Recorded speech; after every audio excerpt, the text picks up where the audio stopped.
All right, folks, we're just about to get started, so please start making your way to your seats.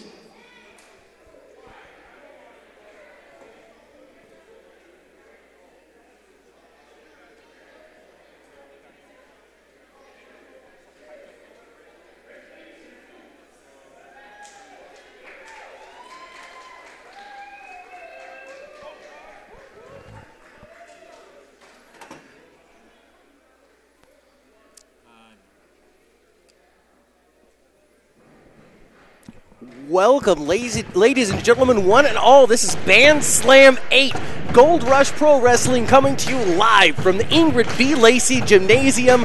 I am the greatest mind in professional wrestling, Matthew Theall, joined alongside with Tony Gonzalez. Tony, how you doing today? I am doing fantastic, and Matthew, it's that time of the year again. We are going to have a huge event in front of us right now tonight, including our big main event, that big BANDSLAM Battle Royal. That's right, the winner of the BANDSLAM Battle Royal takes home the trophy and also gets a championship match, a Gold Rush Pro Wrestling Heavyweight Championship match, pretty much at their beck and call. Welcome, ladies and gentlemen. My name is Josh Medeiros. We are Gold Rush Pro Wrestling, and this is BANDSLAM 8. Now, before we get started, we would like to dedicate tonight's event to the memory of the Jerry Downs, who helped us get Gold Rush Pro Wrestling started right here in Ingrid B. Lacey Middle School. Now, without any further ado, I think it's time for us to get on to our first match of the night. Let's bring out our competitors. Here we go. Tony, first match of BANDSLAM 8.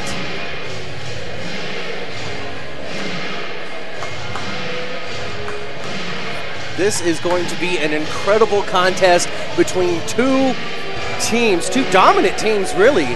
The Grapplers 1 and 2, or 5 and 6, or 7 and 8. I don't even know what number Grapplers they are. I think those are Grapplers 7 and 10. 7 and 10? No, wait, they're holding hands up. I think one's 3 and one's 5. I believe how it goes. Either way, they are the reigning and defending Gold Rush Tag Team Champions, having beaten the team of Matt Carlos and Dave Dutra just a few months ago, right here in this very building. Right here in this very building at the 6th Golden Rule. The Grapplers came onto the scene. They came on the scene completely out of nowhere. Just this complete new team, and in the very first contest here in Gold Rush Pro Wrestling, they won themselves some championship gold. Very shocking, very surprising. It's surprising, shocking. I never saw it coming in a million years. Matt Carlos and Dave Dutra, such a decorated team throughout the years, to be taken by surprise by the Grapplers, to have those championships taken away from them so excellently. But these guys have one heck of a first defense in front of them tonight, as they are facing two superstars, including a man making his big return to Gold Rush Pro Wrestling. Huge return to Gold Rush Pro Wrestling. You've seen both of these guys on your NXT programs, on your internets, on your interwebs. That's correct. And now that they've rekindled their friendship, they've come back together, and now they're coming into Gold Rush to take on the challenge of the Tag Team Champions. And we're talking about these two men right there. You see them in front. That's the War Pig. And right behind them, Big Grizzly Cal Jack. Together, they are Man, Bear, Pig. That is an appropriate name for the two of them. That's for dang sure. But the War Pig, Jody Christopherson, he's been out of action for quite some time, but he's come back. He's decided here to team up with his friend from NXT, Grizzly Cal Jack. That's right, and these two monsters are hungry. They're hungry for championship gold, Matthew Theall, and they're getting their chance tonight against the Grapplers in our very first contest of the evening. We have seen the Grizzly Cal Jack just run roughshod through Gold Rush Pro Wrestling and all of Bay Area Pro Wrestling. And this is going to be a great opportunity for him to add some gold to his collection, to add some gold to his repertoire, and it looks like he and Christopherson haven't missed a beat together. They are testing our turnbuckles, making sure our ring does not collapse under the weight of these two massive mammals. Well, they understand the opportunity that they have in front of them right now. They look eager, they look ready. The following contest is scheduled for one fall, and it is for the Gold Rush Pro Wrestling Tag Team Championships. Introducing first the challengers. With a combined weight of 545 pounds, they are the team of War Pig Jody and Grizzly Cal Jack. They are Man Bear Pig.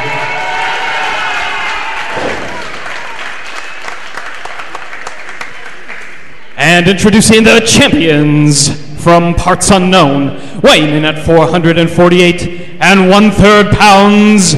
They are your Gold Rush Pro Wrestling Tag Team Champions, the Grapplers.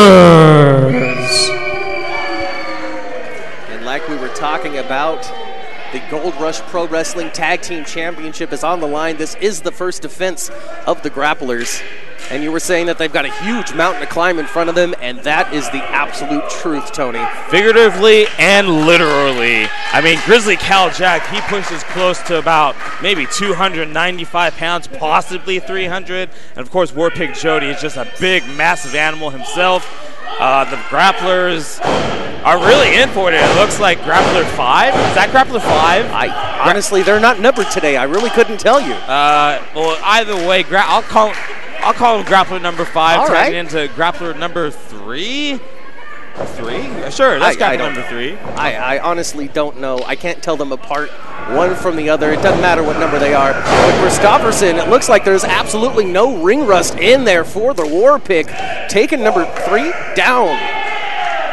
You know, Jody Christopherson has been just waiting for this day to where he can get back into a professional wrestling ring. The time is now, and how fortunate for him that it's a shot at the Gold Rush Tag Team Championships. That would be big news in this region if Jody Christopherson were to come back and win championship gold right off the Absolutely bat. take over headlines all across the NorCal news pages. If the War Pig Jody Christopherson was able to rush back in here into Gold Rush Pro Wrestling to take home the gold. The Beast circling up now. Collar and elbow tie-up, but no, Grappler number 5? 6? 8? 5, possibly. Pushing off into the rope for Christopherson, doesn't budge. Of course, Grappler 5 now trying to think of maybe a different strategy going up against the War Pig. We do have to be careful, as you mentioned before. It's hard to tell these grapplers apart. They could do maybe a bait and switch, try and just confuse everyone here inside IBL. Okay, I've just been passed a note here. The one that's in the ring, this is Grappler number 3. Okay, cool. Number 3, cool, which puts cool. 5 on the outside. All right, good to know, good to know. All right, I'm going to try to remember that. But here comes Christopherson ducking that clothesline and taking it down. Man. Oh, man. Hooking the leg here. Only a 2 count. You see Grappler 5 expertly trying to get in there to break up the pin if he needed to, but still had enough trust in his partner to kick out. Referee Jimmy Mack right on top of the action here, making sure Grappler number 5 doesn't get involved in the pinfall. But now it looks like Grappler number, I spoke too soon. Jody right back in control, and Grappler number 3 in a bad position. As you can see, he does not want to be in that corner. He is, especially with an angry grizzly bear stalking him. Well, Man Bear Pig is doing a great job of keeping the grapplers separated from each other. No chance to get a tag when you completely cut an opponent off from his partner. And Caljack now, another strike to the side of the head. And then one more to the neck for good measure. Coming off the ropes now. And a big charging chops to the sides and a flying knee. You know, Caljack is well versed in many combat arts aside from having an amateur wrestling background. Of course, he is a black belt in grizzly kung fu and bear jitsu. Those sound made up, Tony. That's what he told me. That's exactly what he told me earlier on this evening. The War Pig begging for the tag. Caljack gives it to him. You were talking about the accolades of Caljack. Of course, the War Pig is no slouch in the ring either. He has decorated himself with amateur wrestling championships most of his life. Grappler 5. That's enough to get the attention of the War Pig, enough to stop the count of the referee, break up that pin, saving the championship for the two of them. These grapplers are intelligent competitors. Grappler number 5 realizes all he has to do is a light tap of the ankle, doesn't have to pull the man off of him. using his brain, smart thinking inside that wrestling ring. When you're wound up as the War Pig is right now, any little motion is going to catch his eye, catch his attention. He needs to make sure that he's fully focused on the legal man. Whipping 3 into the corner. 3 gets his foot up. But no, War Pig continuing the assault. The Grapplers have just not been able to get out of the gate in this contest, but now Grappler 3 finally, with a little bit of dirty tactics there, nonetheless effective. Sometimes that's what it takes in order to change the momentum of the match into your favor. And that's what's happened here as Grappler 3 has the War Pig on the ropes, literally. But no, here comes the reversal. And a huge charging clothesline takes Grappler 3 down. 2 count only, kicking out. Knocking him so hard he almost went to Grappler number 2, did Grappler number 3, but now here comes Cal Jack to fix the scraps for himself. Cal Jack like a freight train, just putting his entire body weight into Grappler number 3. Another pinfall attempt here, only a 2 count once again. Having almost 300 pounds just fall on you suddenly out of nowhere. And then just look at the power. Look at the absolute power of Grizzly Cal Jack. Oh, look at that. Biting his fingers. Biting the fingers of Cal Jack, and that is using your brain, using anything you can to get out of the predicament that you're in. Grappler number 5 now. He gets caught by Cal Jack. No. Wiggles out. No, Cal Jack's got him in that vertical suplex and takes him down with authority. The power of Cal Jack's just so impressive. I bet you he could gut-wrench a car if he wanted to. Just flip one right over. Chop or slap to the face. Cal Jack's in and Grappler 5 into the ropes, ducks the clothesline, comes up. But no, Cal Jack catches him again and plants him right there in the middle of the ring. 2 count one more time. The Grapplers know exactly what is on the line in this match, and they don't want to lose that championship as easily as they want it. Good Lord! God, just muscling Grappler 5 up and over. I would call that a tilt-a-whirl sidewalk slam, but no, he just threw him. With almost effortless ease, Grizzly Cal Jack flipping over the Grappler. Now Jody Christopherson back on the attack. Of course, the tank of Grappler 5 is not quite empty. Well-placed shot to the gut, shot to the head. Eye-raking. Christopherson seems to be enough to catch. No, here comes Christopherson off the ropes. He catches Grappler 5 and sits it down with that sidewalk slam. Going to the cover one more time, and Grappler 3 is there to break up the pinfall. I'm doing pretty good with this 3 and 5. Haven't mixed them up once. Of course, the War Pig now in total control. Grappler number 5, it just plants him down. Cover one more time, and just a big kick out by Grappler 5. Make sure that Jimmy Mack noticed that shoulder got up. Man, these Grapplers have just been dominated from opening bell. These 2 giant animals just taking control, and now Grappler 5 in a world of hurt. Double team, double vertical suplex. And again, going for the cover. This is wise strategy by Man Bear Pink, going for the cover at any time. Just every moment that they find a Grappler on the ground, they go for that cover, trying to end the match, win those championships. This crowd coming alive, letting Cal Jack. No! Hibernation! Grappler 3 rushing in there just in time to break up the pinfall attempt. And this is interesting because I have no idea who's behind these masks. I've heard many rumors about who may be behind the mask of the Grapplers. I've heard such things as possibly APW legend Michael Modest. I've heard maybe even Donovan Morgan might be one of the men behind I heard that Mr. Wrestling number 4 could be Grappler number 5. That's correct. I've also heard possibly Shooter Tony Jones. That would be incredible. That would be super incredible. But the point is, we have no idea who these men are, and how do you prepare for a match like that when you stop out-muscling like Cal Jack has done? He's found himself now in another pinfall predicament. Oh, no, blatant choke now applied by Grappler number 8.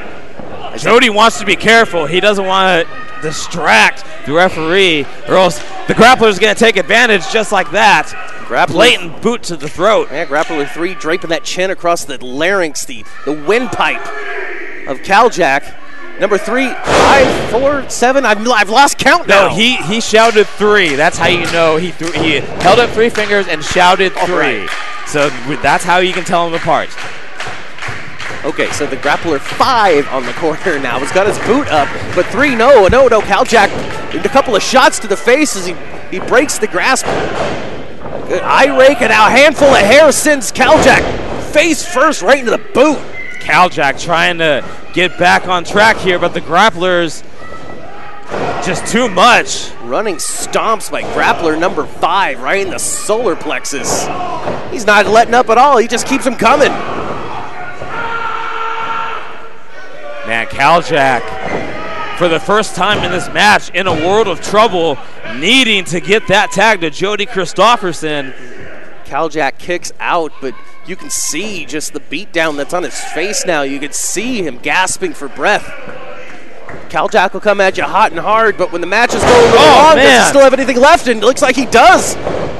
Caljak coming off the ropes now, flying through the air with another charging clothesline, taking both of the grapplers down. Caljak back in control. Well, sort of. He's actually down, but he needs to get to his corner. The War Pig just desperate for a tag. He's calling for his partner. Caljak makes the tag. Both grapplers are in the ring, though. Here comes Christofferson. Like a house of fire, the War Pig on the war path. Elbows and clotheslines. Scoop slam onto grappler number 5. Now onto number 3 here. Planting both men down in the center of the ring and a Jody drop. That's what we used to call him, was a Jody drop. That takes me back. Only a 2 count, just barely muscling his shoulder back up. The grapplers down and out. War Pig tagging back in the Grizzly. Man, Bear Pig on the cusp of possibly becoming the new Gold Rush Tag Team Champions. Oh man, double back body drops. Sends the grappler down. And here we go, more double team tactics from Man Bear Pig. But no, grappler 5 holds on, no low bridge. There goes Jody. Later on in that battle royal, Jody would have been out of here. That's right. Both grapplers now, though, no, it looks like they're saving one another. Caljak finding himself alone in the ring.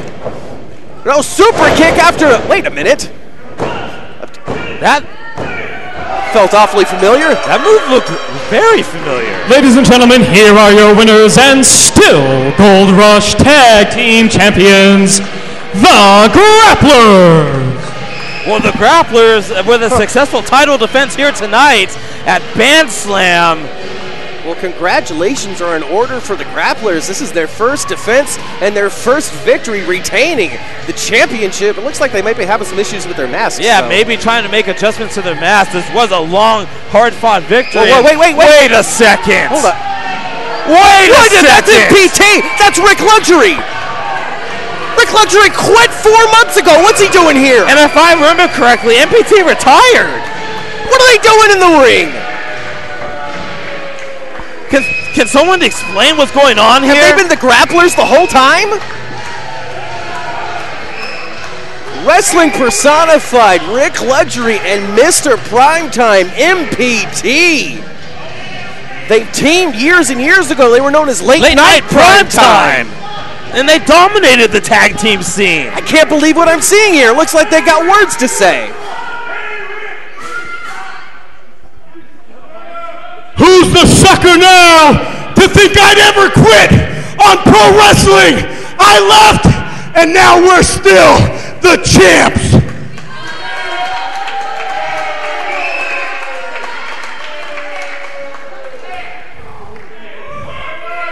You see, this is something that should have happened about 8 years ago in the Bay Area. Because 8 years ago, there was a team that started it all. You might remember us as Late Night Primetime. You might remember us as Pink Mink Inc. Hell, you might even know us as Rick and Zach, the originals of Northern California. But from here on out, every single one of you, I don't care if it's in Gold Rush Pro Wrestling, I don't care where it's at in the United States of America, you're looking at the greatest combination ever put together. Best friends since we were 16 and 17 years of age. So you people and all of you people, you will now refer to us as Prime Time Personified. Well, there you have it, Tony. Prime Time Personified, the latest iteration of Rick Luxury and MPT. Wait a second. That's not their music that's playing, though, right now. I know whose music that is. I don't. We'll give it a minute. I don't. But who's coming out here to join? Like, the anticipation is building within me. What? Oh! That's exactly who that is. Well, of course. And the party continues! The owner of the Golden Horseshoe Yes. and the 2018 Young Lions Cup champion, the total package, Derek Slade, a protege of MPT. Yes, following the tutelage of MPT all the way to these accolades, the Golden Horseshoe, the 2018 Young Lions Cup trophy. And now, I guess he's got two mentors. Something's not right here, though. Tell me when your balls dropped, son. Well, look what we got here. Prime time. You haven't been returning any of my calls? I couldn't get a hold of you? And now I see what's going on.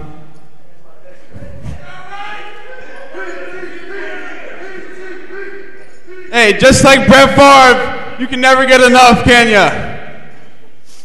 I remember when we first linked up, and you helped me win this Golden Horseshoe. I remember a couple months ago when you were by my side when I won this Young Lions Cup trophy. What was that? I didn't cheat? Shut up.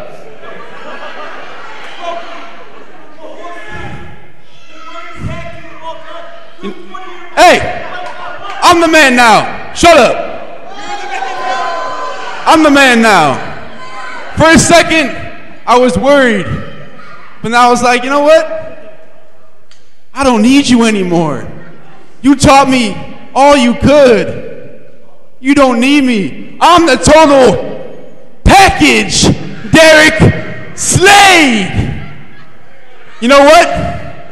I'm going to show you right now why I don't need you, why I don't need any of you. I don't need anybody. Because I'm the total package. Okay. Wow. Derek Slade letting his feelings be known. He basically came out here and said, hey, MPT, you want to hang out with your friend? Go for it. I don't need you. I honestly don't think he's worried. Well, no. I mean, MPT has one half of the Gold Rush Tag Team Championship. And now what Derek Slade alluded to was earlier today on Facebook, on Gold Rush Pro Wrestling's Facebook, he was approached by Justin. Ladies and gentlemen, the following contest is a four-way elimination match where Derek Slade will be defending his Golden Horseshoe opportunity. And that's introducing first, from Santa Cruz, California, weighing in at 209 pounds, he is the total package and the 2018 Young Lions Cup winner, Derek Slade. Well, that was the exact announcement that I was trying to make here earlier today on Gold Rush Facebook. You saw Justin approach Derek Slade and his opponents. He's going to have to put the horseshoe on the line because Derek Slade has not taken the opportunity in 2018 to cash that in for a championship match. That's right. And so the brass here at Gold Rush Pro Wrestling said, hey, you got to defend that sucker. Derek Slade has held the Golden Horseshoe for almost a year, having won it at Reach for the Gold last year, and now he'll be defending it against three other men, including someone I'm really excited to see back in Gold Rush Pro Wrestling, this man. From Chicago, Illinois, weighing in at 185 pounds, he is the Angel of Flight, Mike Matthews. That's right, Tony. The Angel of Flight, Mike Matthews, charging back into NorCal Professional Wrestling. It's been a little while since we've seen him here at Gold Rush, but now that he's back from Chicago, Illinois, he's ready to take on all challenges. He's ready to earn that Golden Horseshoe and maybe graduate to a championship match here at Gold Rush Pro Wrestling. That's right. Mike Matthews been absent from Gold Rush for quite a while, helping bring back the Chicago wrestling scene, but now he is back on the West Coast and here to claim the Golden Horseshoe. That's right, and of course we all know that the Golden Horseshoe and has the ability to grant its holder a championship opportunity, any championship they want, tag team, Dynamite division, Gold Rush Pro Wrestling Heavyweight Championship. He could cash that in at any time for those championships. So whoever walks away with this is going to walk away with a huge boom. From Alameda, California, weighing in at 185 pounds, he is Dominic Teixeira. Now, if there's anyone on the roster that's about getting paid, it is that man right there, Dominic Teixeira. And you know, with championships comes those bigger paychecks, comes those larger exposure, comes your face on posters, and that is exactly what Dominic Teixeira is looking to claim here in this match. That is a very nice jacket he is wearing. Well, he invests his money. And their opponent. Maybe got a tip or two from Alexander G. Bernard. I'm not too entirely sure about that. Well, that man's got a lot of money. But our fourth competitor is a very exciting young man coming out. You may have seen him on your television screen recently if you were watching on Monday nights. This young, exciting up-and-comer, and he is all that.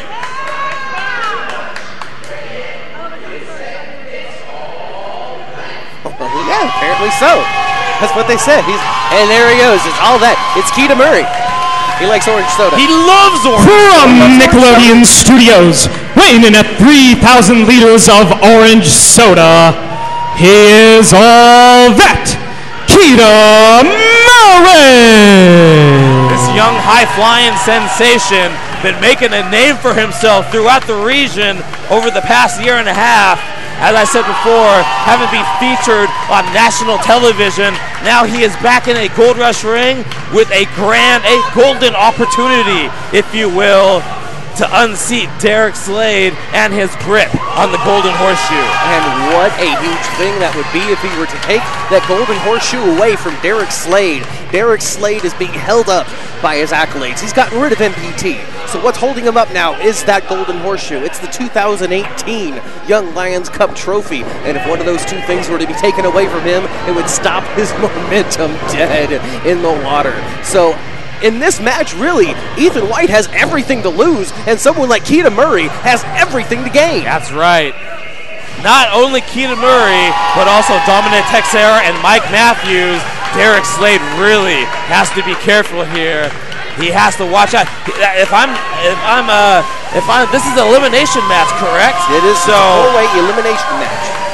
So, I mean, Derek Slade could possibly lose the Golden Horseshoe without even being part of the winning fall.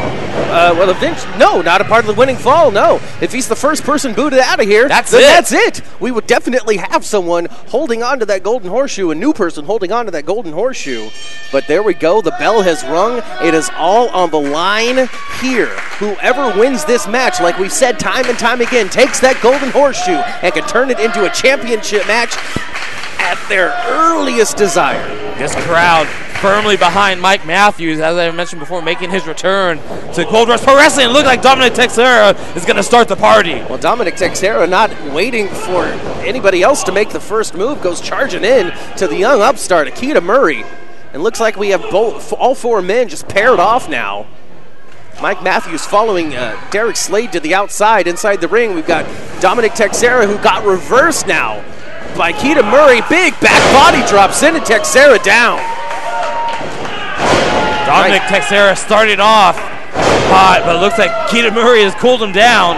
Nice standing Flapjack by Keita Murray going for the cover now. We could have an elimination early on, but no. I heard that Keita Murray was given a year's worth of orange soda from Kel Mitchell. Is that true? Yes, that is actually true. I think you can find it on the YouTube if you just, Google it or whatever. It should be on there. Now, of course, Mike Matthews, he is famous for that Chicago hard style of professional wrestling, and he's bringing it right to Derek Slade on the outside. Absolutely. Chicago, one of the harder independent hotbeds of professional wrestling right now. Mike Matthews bringing that style to the West Coast and has been very successful so far. Well, a dominating belly-to-back suplex plants Keita Murray in the center of the ring. Dominic Teixeira standing tall. Looks like he's trying to scale the ropes here. But on the outside, we've got Derek Slade seems to have turned the tables on Mike Matthews. There's just so much going on all over the arena. Yeah, I can't keep my eyes on all the action that's going on right now. I mean, right in front of us, you have the total package, Derek Slade, and the Angel of Flight. And on the inside, you got a huge spinning DDT, sending Keita Murray down to the mat. Oh, Dominic Teixeira going for the kill. Keita, however, able to reverse it. Shots exchanged now. Teixeira going behind there, and it looks like another couple of elbow shots to the face. And here we go, Keita Murray with that waist lock. Another couple of elbows from Dominic Teixeira. Both men seem to be a little dazed and confused, and double clotheslines takes them both down. Both men having the same idea. But the fight on the outside didn't seem to quit. But now Mike Matthews and Derek Slade in there, taking Matthews down. Slade does. Going for the cover, hooking that leg. Only a 2 count there. Absolutely beautiful knee by the total package, Derek Slade. Somebody who you can agree with me when I say every time we see him in any ring, anywhere, he just gets better and better and better. Well, I would agree with that. I would appreciate you not telling me what to agree with in the future. Oh, no, hey, I don't mean to step on your shoes here. I get it. Hey, here you go, Dominic Teixeira. Give that man some water. Dominic Teixeira needing some refreshment here. Yeah, there you go. Pour that water on yourself, baby. You're doing great, Dominic. Back on the inside here, backslide now. Derek Slade rolling out before the 1 count even gets made. Mike Matthews picking up those angel wings. Oh man, did you see Derek Slade's head just plant? Might be a few inches shorter after that. Huge angel's wings by Mike Matthews. Dominic Teixeira taking advantage of the distraction, sending Mike Matthews into the post and then down into the mat. Keita Murray now sliding back in. Dominic Teixeira doesn't see him. He sees him now. Super kick by Keita Murray. And Teixeira wisely crawling to the apron. You can't get pinned if you're underneath the ropes. That's correct, Matthew Theall. Teixeira, I mean, he has gaudy outfits. Keita Murray over the top rope, plunging straight into the holder of the Golden Horseshoe. Using his high-flying technique to take out the holder of the Golden. Oh, look out. Teixeira. Here comes Teixeira. Coming off the apron now. Big just tumbling down into both men. There's 3 men on the outside and 1 man on the apron, and he might have some ideas of his own, Matthew Theall. Well, he is the Angel of Flight. We're going to see exactly why he's earned those wings. Scaling up to the top rope. And here he goes. Oh, Swanton bomb into all 3 men. That's incredible. All 4 are down. All 4 are down. Mike Matthews, the first person back to his feet. I wonder if he got to crawl in there. You get a 10 count on all 3. Just walk away with the victory. Is that possible? But if he wins by countout, would that mean he wouldn't be able to get the horseshoe? I don't know. No, they're all eliminated. I don't know. I don't know how that works. We're going to see how Alex Goldstein calls this one. Oh, but man. Derek Slade with a just modified 619, if you will, just knocking Mike Matthews down into the barricade. Derek Slade showing off his athleticism. Proving why he's the total package, but Keita catches the foot and sends Derek Slade into the apron. Dominic Teixeira trying to navigate the cameraman's cable, just exchanging blows onto the face and sending Keita Murray right to the steel post in front of us. Dominic Teixeira feeling himself. He can feel himself getting closer and closer to victory here at BANDSLAM. Well, now that he's got Keita Murray separated from the pack, This could be his opportunity to just eliminate him from the match. Again, this is a 4-way elimination match for Derek Slade's golden horseshoe. Russian leg sweep takes Keita Murray down. Teixeira rolling over, picking Keita back up. Short arm clothesline takes Murray back down. Dominic Teixeira again in full control of Keita Murray, helping him back to his feet, but no, went to the well one too many times. Keita Murray coming off of the ropes now, flying knee, knocking Teixeira straight out. It's gotta be it, it's gotta be it! And it is! Dominic Teixeira, the first one out of this one. Ladies and gentlemen, Dominic Teixeira has been eliminated. Teixeira out of here. We now are down to 3. Mike Matthews and Keita Murray in the ring. Murray taken down cleanly with that clothesline. A lot of momentum and fury behind that clothesline thrown by Mike Matthews. Mike Matthews incredibly impressive in this match so far. Seems to be measuring Murray up. Coming down, but no, he eats the boot of Keita Murray. Murray up now on the second rope. Mike Matthews goes to catch him. One plays knee to the chest is enough to take the wind right out of Keita Murray. And it looks like we're going to see those angel wings once again. What does Mike Matthews have planned here? Matthews, no. Oh, no. Oh, Murray ducking out just in time. But no, Mike Matthews now. Mike Matthews, oh man, did you see it? Did you see just plant him like that? Keita Murray jumped right on the back of his head, and Derek Slade using that to his advantage. Not allowing Mike Matthews to try to eliminate Keita Murray. Derek Slade jumping in, sensing blood in the water, if you will, if I could borrow a line from John Roberts. Charging in now, Mike Matthews, flying forearm shot to the face. Derek Slade seems to be in a really bad position now, but no, here we go, reversal. Mike Matthews leaping over. He's trying to roll up the golden horseshoe holder. No, Slade, he's got him. He's got the he grabbed the ropes. He grabbed the rope. He grabbed the ropes at that last second, preventing Mike Matthews has from been kicking out. eliminated. Mike Matthews trying to point out to referee Alex Goldstein what happened, but Goldstein was out of position. Derek Slade needs to pay attention to what's going on behind him, though. He's showing off that package, but no, here comes Keita Murray, rolling up Derek Slade. Oh my God, he almost got him. We almost had a whole new holder of the horseshoe. Usually at this point in the match, MPT, his mentor, would find a way to get involved in this contest. Oh no! But it looks like that might not be necessary anymore. Down and no, he kicks out! I don't believe it! Keita Murray kicking out at the last possible second, saving himself in this match. If he could just get over the hurdle, that is Derek Slade. He might be able to walk away with that golden horseshoe, and what a huge thing that would be for Keita Murray. Hasn't quite made a huge impact here in Gold Rush Pro Wrestling yet, but he has all over the wrestling scene. And if he could get Derek Slade, that could continue with a leaping Sambo suplex now. Only a 2 count, but Alex Goldstein a little bit out of position on that one. You can see Derek Slade's shoulder was up. Yes, Derek Slade did have a shoulder off the mat. However, Alex Goldstein almost still counting the 3 on him. Derek Slade lucky he was able to kick out in time. Both men now seem to be measuring each other up. Keita Murray stalking a little bit. He just snatching Derek Slade up like he's nothing, but Slade able to get that quick gouge to the eyes. Slade now has Keita Murray in position.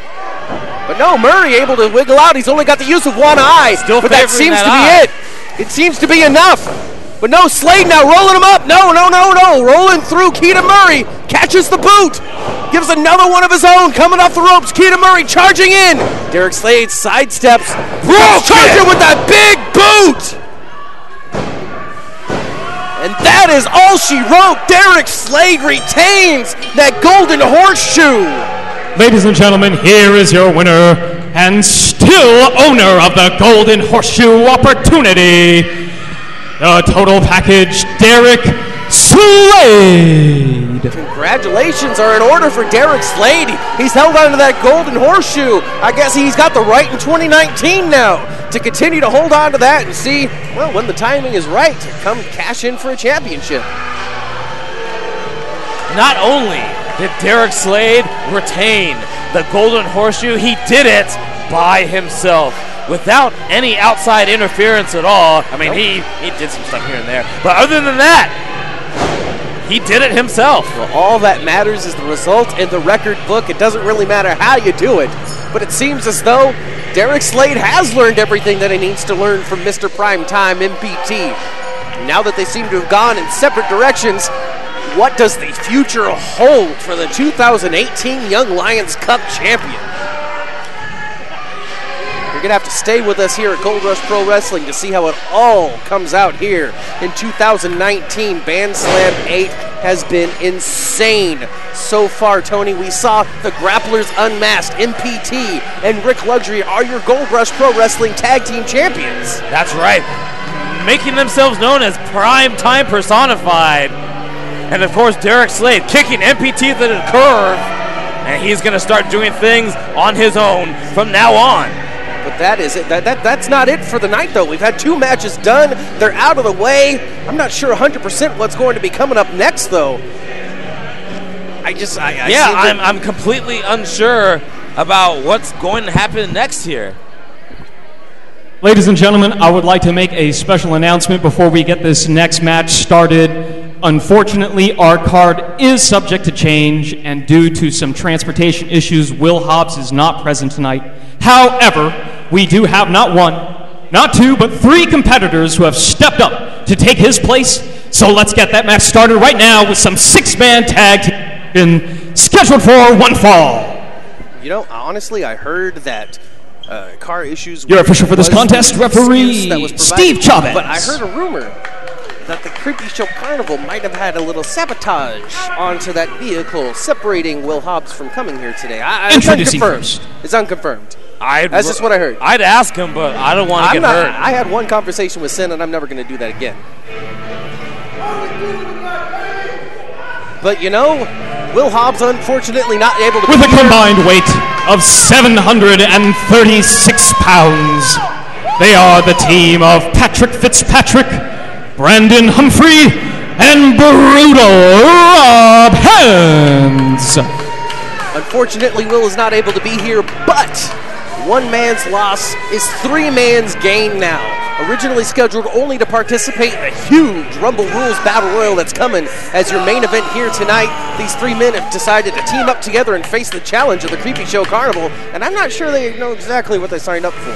Well, let me tell you, Patrick Fitzpatrick, who is the gentleman you see in the ring right now, the Hellhound, Brandon Humphrey, and of course, the near 7-foot, 300-pound master and ruler of the world, Brutal Rob Hands. Look at him step over that top rope. Just a giant man. I hope that the Creepy Show Carnival knows what they're getting with him in the ring with them. I see it. He didn't have to step over that top rope. Well, he might give Jeckles and Big B a run for their money. Absolutely. He is definitely the enforcer of this team. Well, we're going to see how it all comes out. Of course, these 3 men have never wrestled with each other before, and now they're going to take on the well-oiled team, a team that just knows each other so well and just creeps me out every single time I see them. With a combined weight of 580 pounds, they are the team of Big B, Monster Boy Charlie, and Jeckles the Jester. Can they just keep going that way? I would appreciate that. Can they not come over here? Well, Monster Boy Charlie, Big B, and of course Jeckles the Jester have come to play tonight here at BANDSLAM 8. Oh man, that Jeckles just creeps me out so much. Originally, they were looking to take on the challenge of Will Hobbs. Will Hobbs had gone to Gold Rush Pro Wrestling Brass to ask to face the 3 of them in a handicap match. But I gotta say, I really do think that the Carnival had something to do with him not being here. I really do. I feel it. I would not be surprised if they made a late night trip to Will Hobbs' house and possibly may have done a little bit of sabotage here and there to keep him from getting here tonight. Oh man.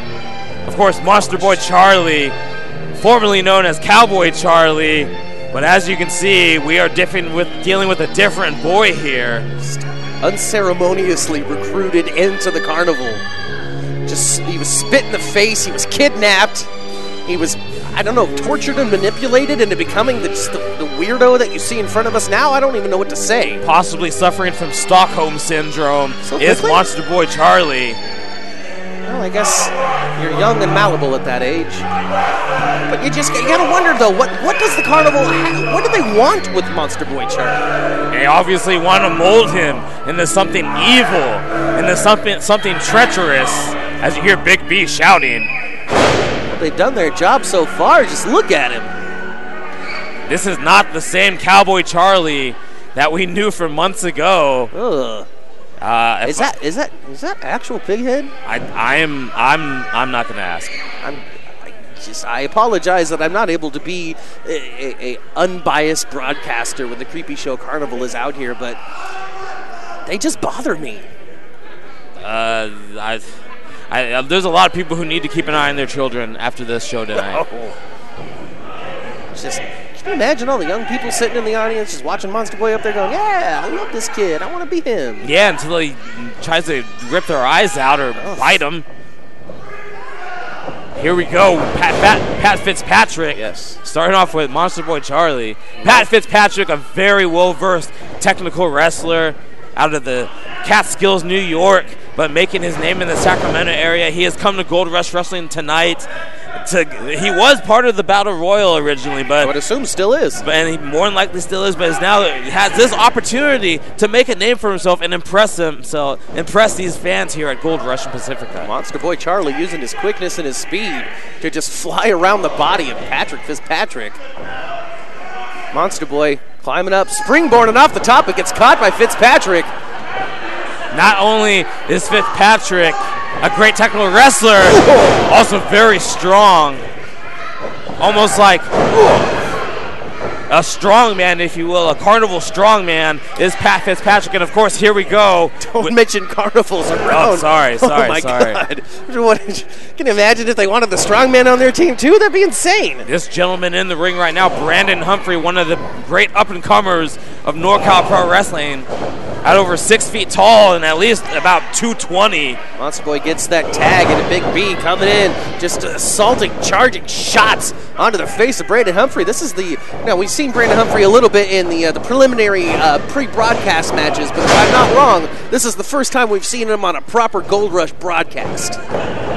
That's right, Brandon Humphrey with the opportunity to make himself known to the people watching us live on YouTube right now all over the globe. Unfortunately, he's in there with B. He's in there with Big B, who stomps Jaspies, and that's all he does. It's his favorite thing to do. His favorite thing to do. And a Jaspie apparently is anybody that Big B doesn't like. That's right. I once went up to Big B to try and ask him what his hobbies were. He told me stomping Jaspies, and stomping more Jaspies are the three things he liked to do. And then he threatened to beat me up.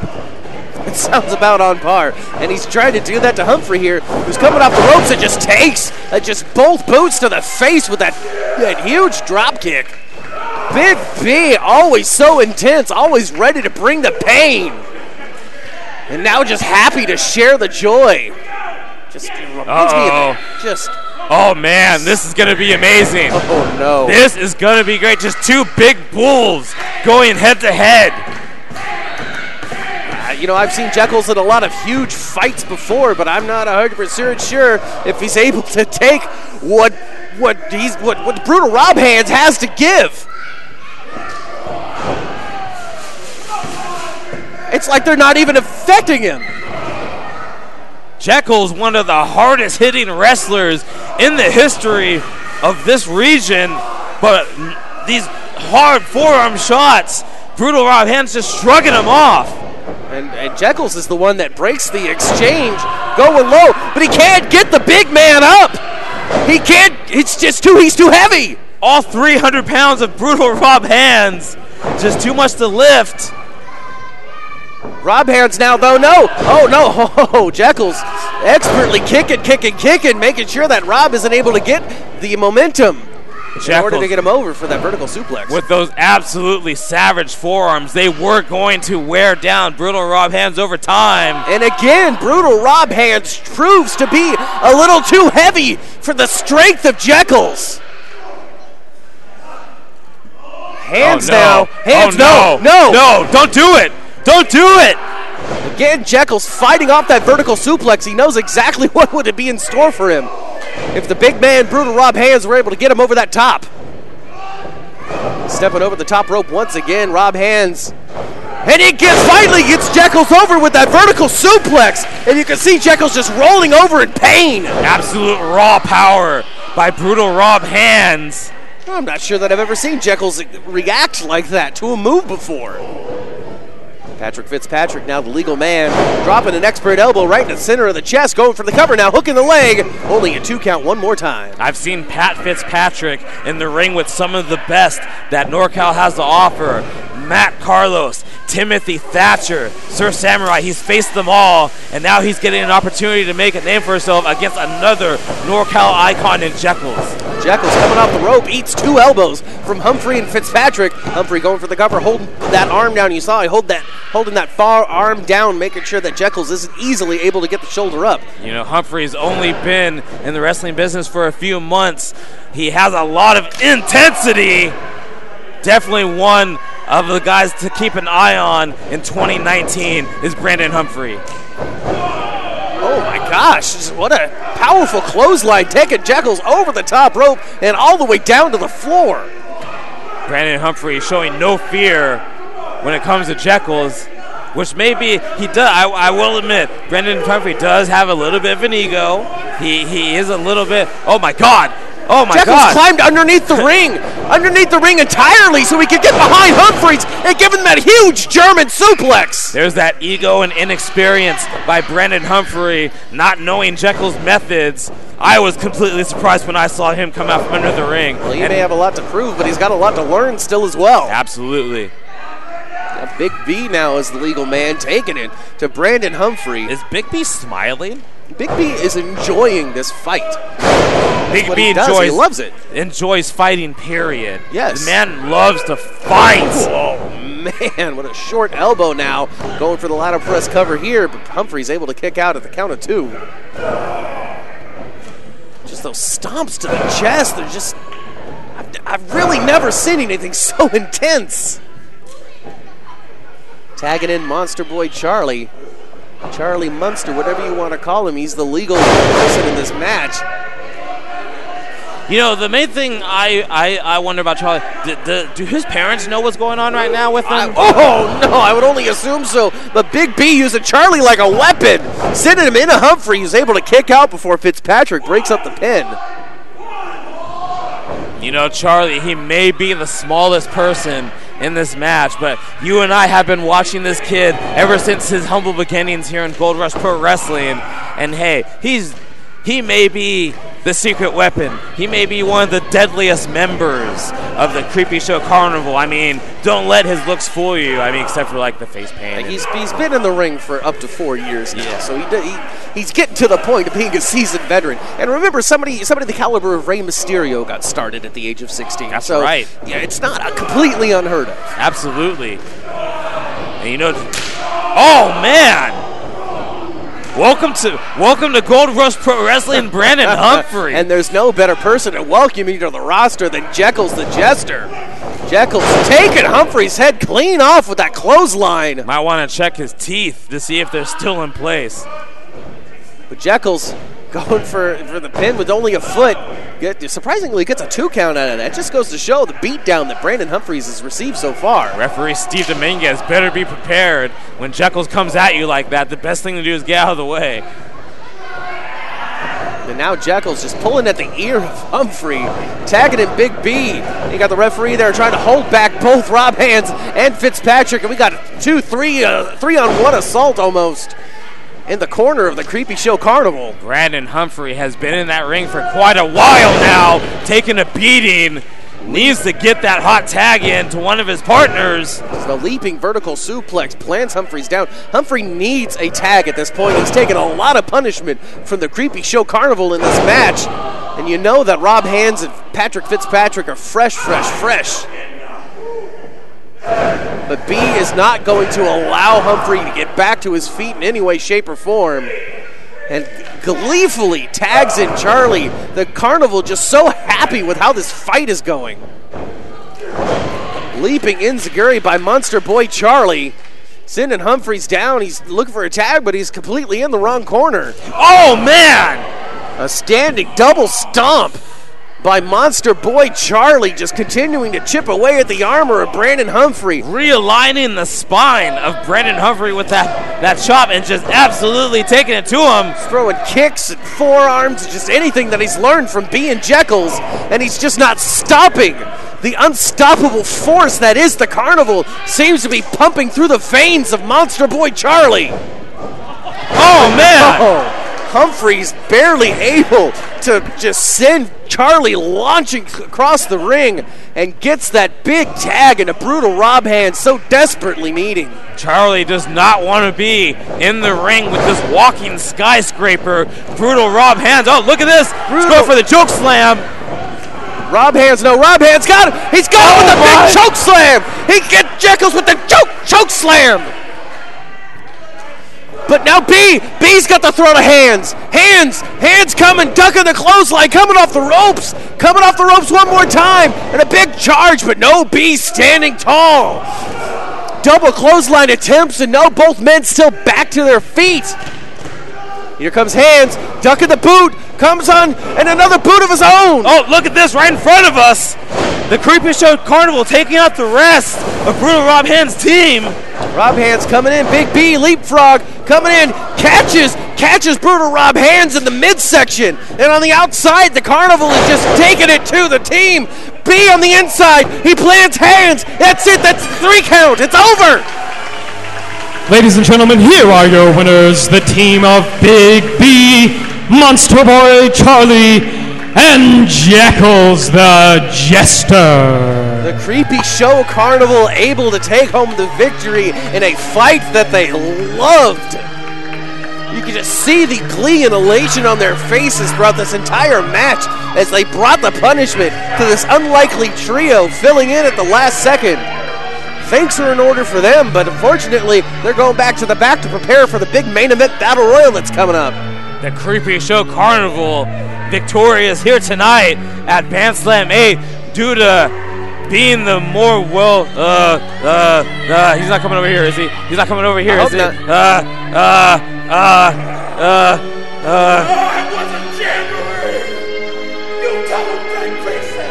Big B said this is the jamboree, and it's a Jaspy Jamboree. It's a Jaspy Jamboree. Jaspy Stomping Jamboree. Jaspy Stomping Jamboree. All right. Well, that was frightening. That was the Creepy Show Carnival, everybody. Oh boy. I think my heart jumped out of my chest. Oof.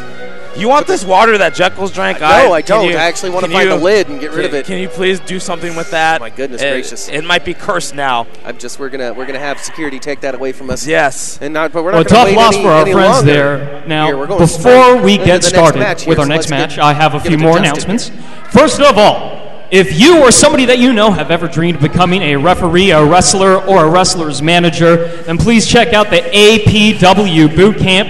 We are on Facebook, we are on Instagram, and we will teach you the gold standard in professional wrestling. We are the best wrestling school in all of NorCal. So please, if you or anybody that you know are interested, find somebody in a Gold Rush Pro Wrestling polo, or you can find myself, because I'm also a student there. And we will give you more information about how you can get your path to becoming a wrestler, referee, or a manager started today.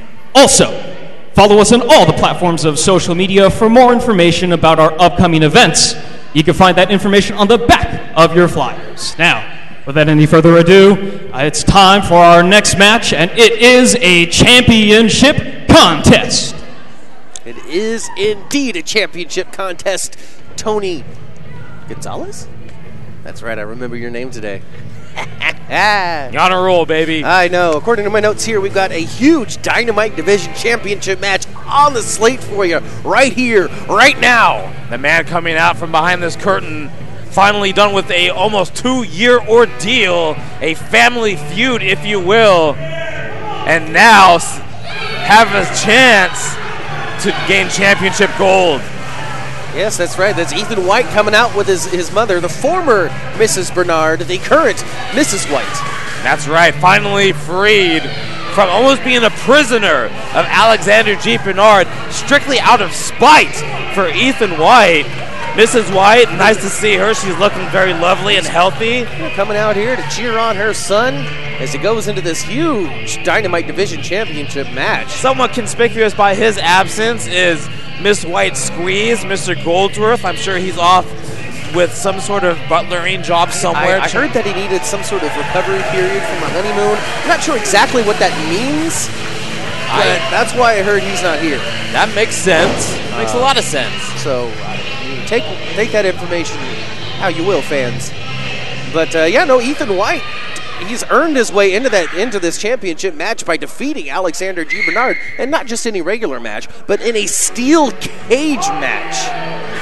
The last time we were here at the Ingrid B. Lacey Middle School during the 6th Golden Rule. And his opponent tonight also was in a steel cage match, defending his Dynamite Division title, was the bad boy, Boyce LeGrande. Successfully defended it in a cage against the unorthodox Levi Shapiro, and now he stands here as your Dynamite Division champion, and I've got the note here for 1,457 days and counting. And counting and counting and counting. And counting. According to Lucian Delight, yes. 1,457 days. And counting. And counting. And counting. It's a long time to be champion. He's really fought off all comers. And I can't recall a time in which Boyce LeGrande defended against Ethan White. That's right. This might be a first-time encounter here at Gold Rush Pro Wrestling. But over the last 4 years, who can remember?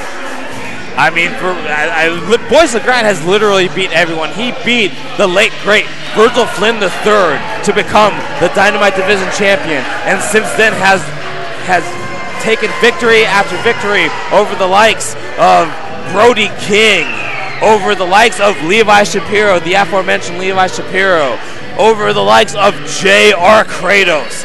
Anybody you can think of in NorCal Pro Wrestling, this man has beaten them. When you've had such an illustrious and long career, though, as Boyce LeGrande, he's been in that ring for close to 2 decades. You'd be surprised by his face, but no, that man has been in the ring for close to 2 decades. As always, a story I'd like to tell. My very first wrestling event was an APW event in San Jose in 1999, and that man was in the main event. Not surprising that he would become the great main event player that he has become over the years. Boyce LeGrande, famously one of the first, I don't think he was part of the very first APW boot camp class, but he was in one of the firsts. Absolutely. And has been going hard ever since then.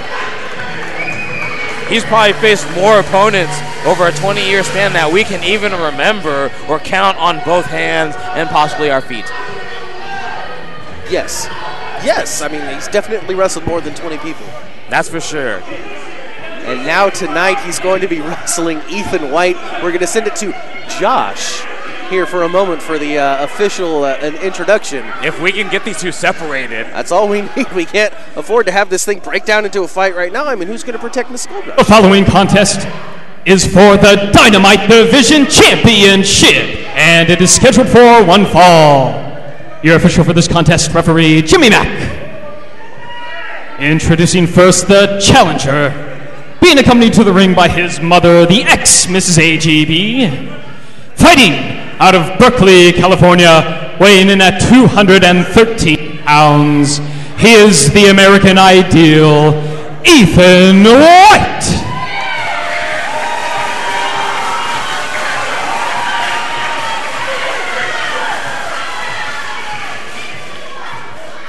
And introducing the champion. Introducing his opponent, the longest reigning Dynamite Division champion of all time at 1,457 days. And for those who can't count, that is 3 days shy of 4 years and counting, the bad boy, Boyce LeGrande. 4 years, almost 4 years as Dynamite Division champion. It was at this event, BANDSLAM, in 2015, that Boyce LeGrande took the Dynamite Division Championship, and he has never looked back since that day. And if I'm not mistaken, he's also won the Battle Royal at one point in his career too as well, right? He did win the BANDSLAM Battle Royal. In fact, he also, during his reign, won the Gold Rush Heavyweight Championship, becoming the only man in Gold Rush history to hold 2 separate singles titles. But now now Boyce LeGrande has found himself in a one-on-one contest against a man who has had nothing but momentum up until this point, as he has finally shed the dead weight, so he calls it. AGB, Alexander G. Bernard, one of my very good friends. Of course, he's not actual dead weight. You're friends with that guy? Yeah, that's not a surprise to you. But Ethan White has shed himself of the influence of Alexander G. Bernard, and I could tell that there might have been a little bit of nuggets of wisdom that was pushed into the head of Ethan White. And if he can take Boyce LeGrande off guard, it could be all that he needs to take home that championship here tonight.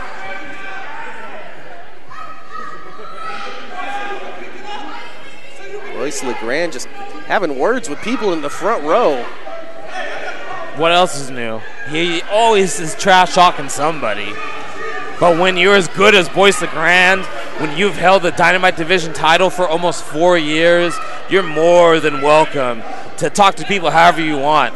Is that the case, though? Is that an excuse? In his head, yes. Is that an excuse to go through life treating people like garbage? In Boyce's head, yes. I'll take that. In Boyce's head, yes. You can make your own opinions at home, folks. But you heard the bell. This match is upon us. The Dynamite Division Championship is on the line. Boyce LeGrande finds himself defending this championship almost monthly here at Gold Rush Pro Wrestling, and has surprised everyone by continuing to hold on to that championship for 1,457 days. And counting. And you gotta think that it's because of tactics like this, where he rolls out, has a couple of quick words, catches his breath with his manager, Lucian Delight, on the outside. It breaks up the thought process of Ethan White. It breaks up. Hey, they need to stay away from Mrs. White, okay? I see him over there talking trash to Mrs. White. He needs to be careful, because after seeing what Ethan White did to AGB for her, for her freedom and her affection, he better be careful. Boyce LeGrande seems to be refocused now on his opponent, looking to get things started here in this championship contest. And here we go. No, he's going for the low kick instead of the lockup. That veteran prowess by Boyce LeGrande. Well-placed chops to the chest of Ethan White. White now reversing Boyce LeGrande, who comes off the rope and eats a clothesline. Early on in the match, though, Boyce LeGrande right back up to his feet. Catches an elbow and rolls right back to the outside to re-strategize with Lucian Delight. This is what I was talking about earlier. You roll out, you wait for the referee to get up to maybe a 6 or so before coming back in the ring. That stops whatever momentum Ethan White has built up. That stops whatever plan of attack that he might have had. Boyce LeGrande, very famous in wrestling matches on his own time, at his own pace, making sure that his opponent is caught off guard. And always with a smile. Absolutely. Boyce LeGrande always looks relaxed in that ring. Like, you can never remove the smile from his face whenever you see him. Oh, maybe with a tight headlock like Ethan White has applied onto Boyce LeGrande. That might take the smile off of his face. Absolutely. Ethan White, with all the momentum in the world, having just sacrificed almost a year of his career to gain the freedom of the lovely Mrs. White, who's sitting right over there, from Alexander G. Bernard, and now hoping to use that momentum to gain championship gold tonight. And I personally think Ethan White has what it takes to dethrone Boyce LeGrande. Ethan White muscling Boyce LeGrande up and down with that belly-to-back suplex. Of course, Boyce LeGrande has a tremendous height advantage on Ethan White. And you'd be surprised when somebody is a little more top-heavy than you might anticipate. It's a little more difficult to get them up and down like that.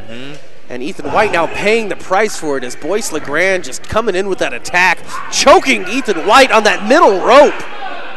Referee Jimmy Mack letting Boyce know. Oh, hey, look at that! There we go.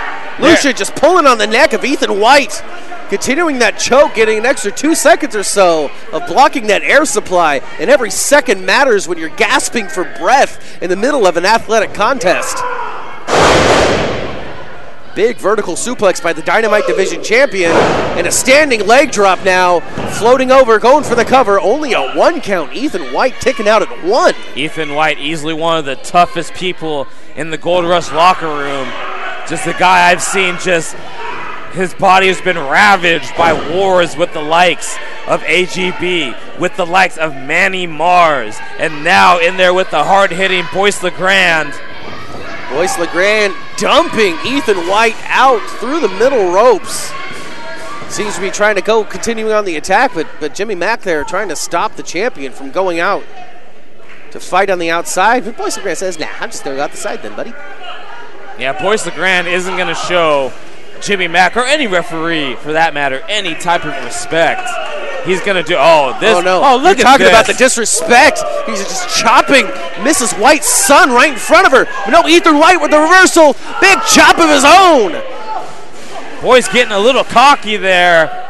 And another one, number 2 chops right there in the corner across that barricade, and Ethan White takes a face full of barricade for his efforts. Trying to humiliate Ethan White in front of his own mother, which doesn't surprise me at all that Boyce LeGrande would try and do something like that. Boyce LeGrande quickly getting in there to break up the count. He wants to win this one, maybe down the middle. A pinfall is a mission. Not trying to go for a cheap count-out victory. I'm a little surprised with that, to be honest. Big scoop slam by Boyce LeGrande. Dynamite Division Champion looks to be scaling the ropes here. Climbing up to the top rope. He's facing the other way, maybe thinking moonsault perhaps. Big smile on the face of the champion here. Coming down. Oh no, Ethan White rolling out just in the nick of time. And that smile just disappeared just as quickly. Knocking the wind clean out of Boyce LeGrande. Ethan White trying to get the people behind him. Ethan White now back to his feet. Really relying on the ropes to keep balance. Coming in, charging with an axe handle. A number 2 taking Boyce LeGrande down. Ethan White, well-placed kick right to the midsection. Coming down with a famouser. Ethan White labored, crawling over, barely hooking that leg. Only a 2 count there. You got to wonder, Tony, if he was able to get that full lateral press, he might have been the Dynamite Division Champion. That was a bit of a quick cover there by Ethan White out of desperation, only able to hook one leg. Of course, you're not going to defeat the Dynamite Division Champion just like that. It's not that simple, Matthew Theall. No, it is not. When you're fighting somebody the caliber with the experience of Boyce LeGrande, who's just ate 5 knuckles to the face, but isn't backing down. Both men exchanging shots, and of course, Boyce LeGrande rakes to the eyes, picking up. Oh man, and that's it.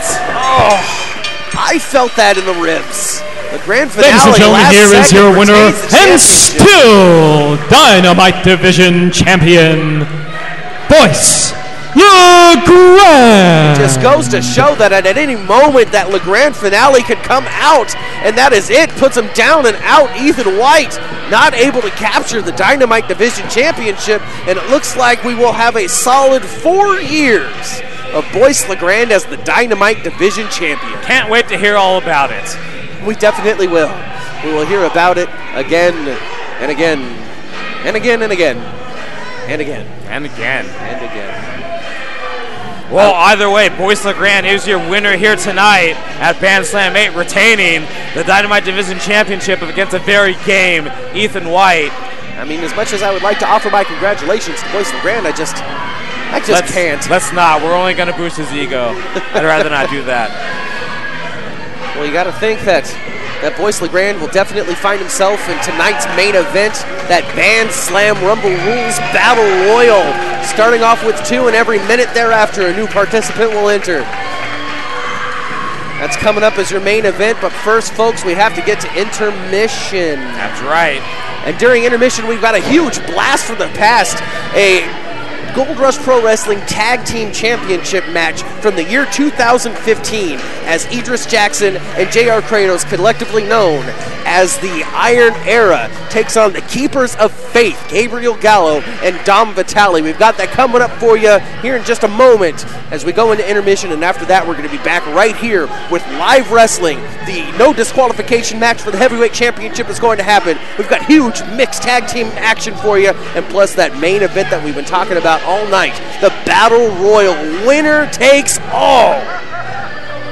So stay with us, folks. We'll be back here in a bit.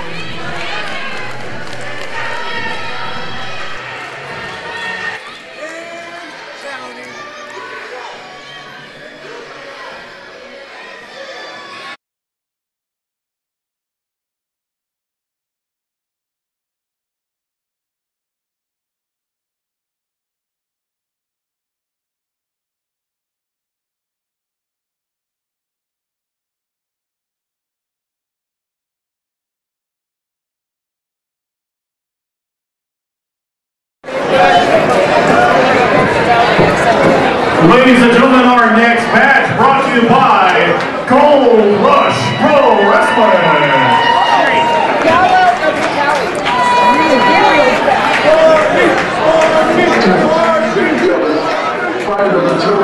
And here we are, the next match. Bring out the competitors. It is the Gold Rush Sanctioned Tag Team Championship match. And here come the challengers, the Keepers of the Faith, the Sober Warriors, Dom Vitale and Gabe Gallo. These gentlemen have won championships in every federation they've ever been in. They are the Shinya Hashimoto Tag Team Champions.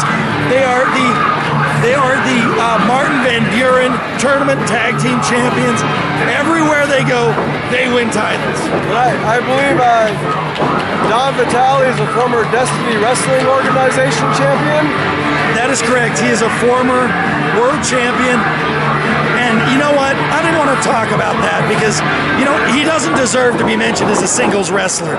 Bully Ray is my heavyweight champion, and Dom Vitale should not be even mentioned as a champion. Well, you know, that's some insider politics, as we say in wrestling. You know, we don't want to really cast any favoritism here from the commentary table. Well, I'm going to say here's the favoritism. Dom Vitale will lose on May 9th in Albuquerque, New Mexico at Destiny Wrestling, and Bully Ray will continue to be the World Heavyweight Champion of Destiny Wrestling Organization. Enough said about that. Enough said, absolutely. And here come the champions, the Iron Era. That's right, JR Kratos and Idris Jackson. And Kratos recently seen wrestling at Championship Wrestling from Hollywood as well. All the competitors travel the world over and the country over to compete in tag team competition. That's right, Idris Jackson has competed for Vendetta Pro in the past. And another match between big men. Look at these guys. Oh yeah. I refereed a match with JR Kratos, and you know, you do not want to be in his way. No, because he will just knock you down. Well, I can say this. At the Martin Van Buren Tag Team Championship, I was picked up by Gabe Gallo and thrown into the crowd. Oh, yeah. He gorilla pressed me, and I'm not a small individual. He is a big, strong man. And he's returning from knee surgery. Yes. He's had issues with that knee in the past. And, you know, he finally took some time off to do what you have to do to surgically reconstruct that. You know what, though? I don't know if it's possible, but is he bigger? I mean, I don't mean weight-wise. I mean strength. Look at this guy. Yes. This is my first opportunity to see him since his surgery, and I can't believe the size of Gabe Gallo right now. You know, Gabe is pumped up. Like I say, you know, wrestlers just spend a lot of time in the gym, working out, lifting weights. And that's all he had to do while he was rehabilitating. That's it.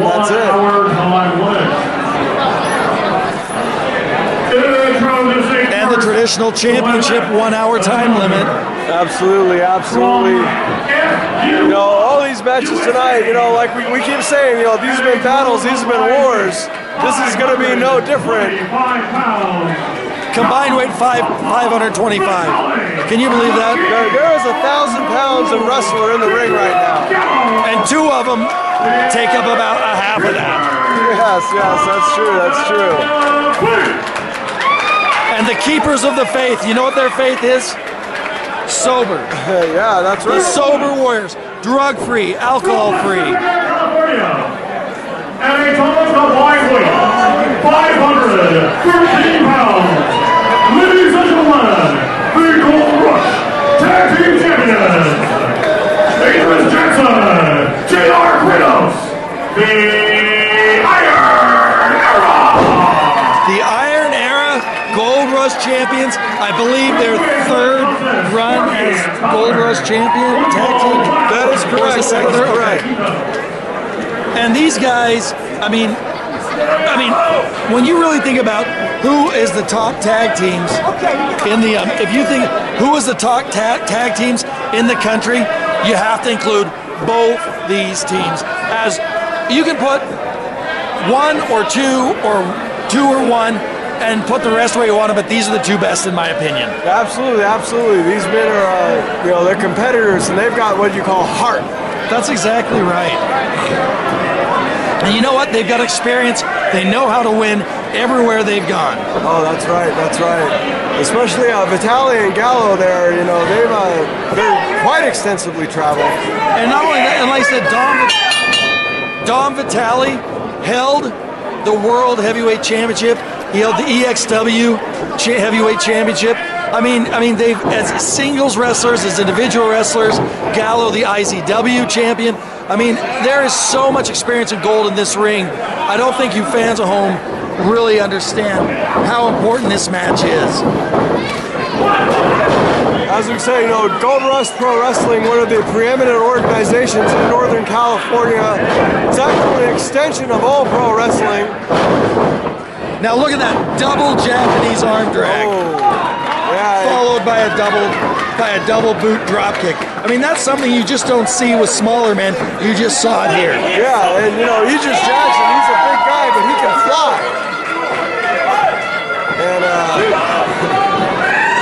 I don't think Don Vitali knew what hit him. No, he got taken by surprise there and had to duck out of the ring there for a second. And they're looking, oh, and here comes the big man. Here comes the big man.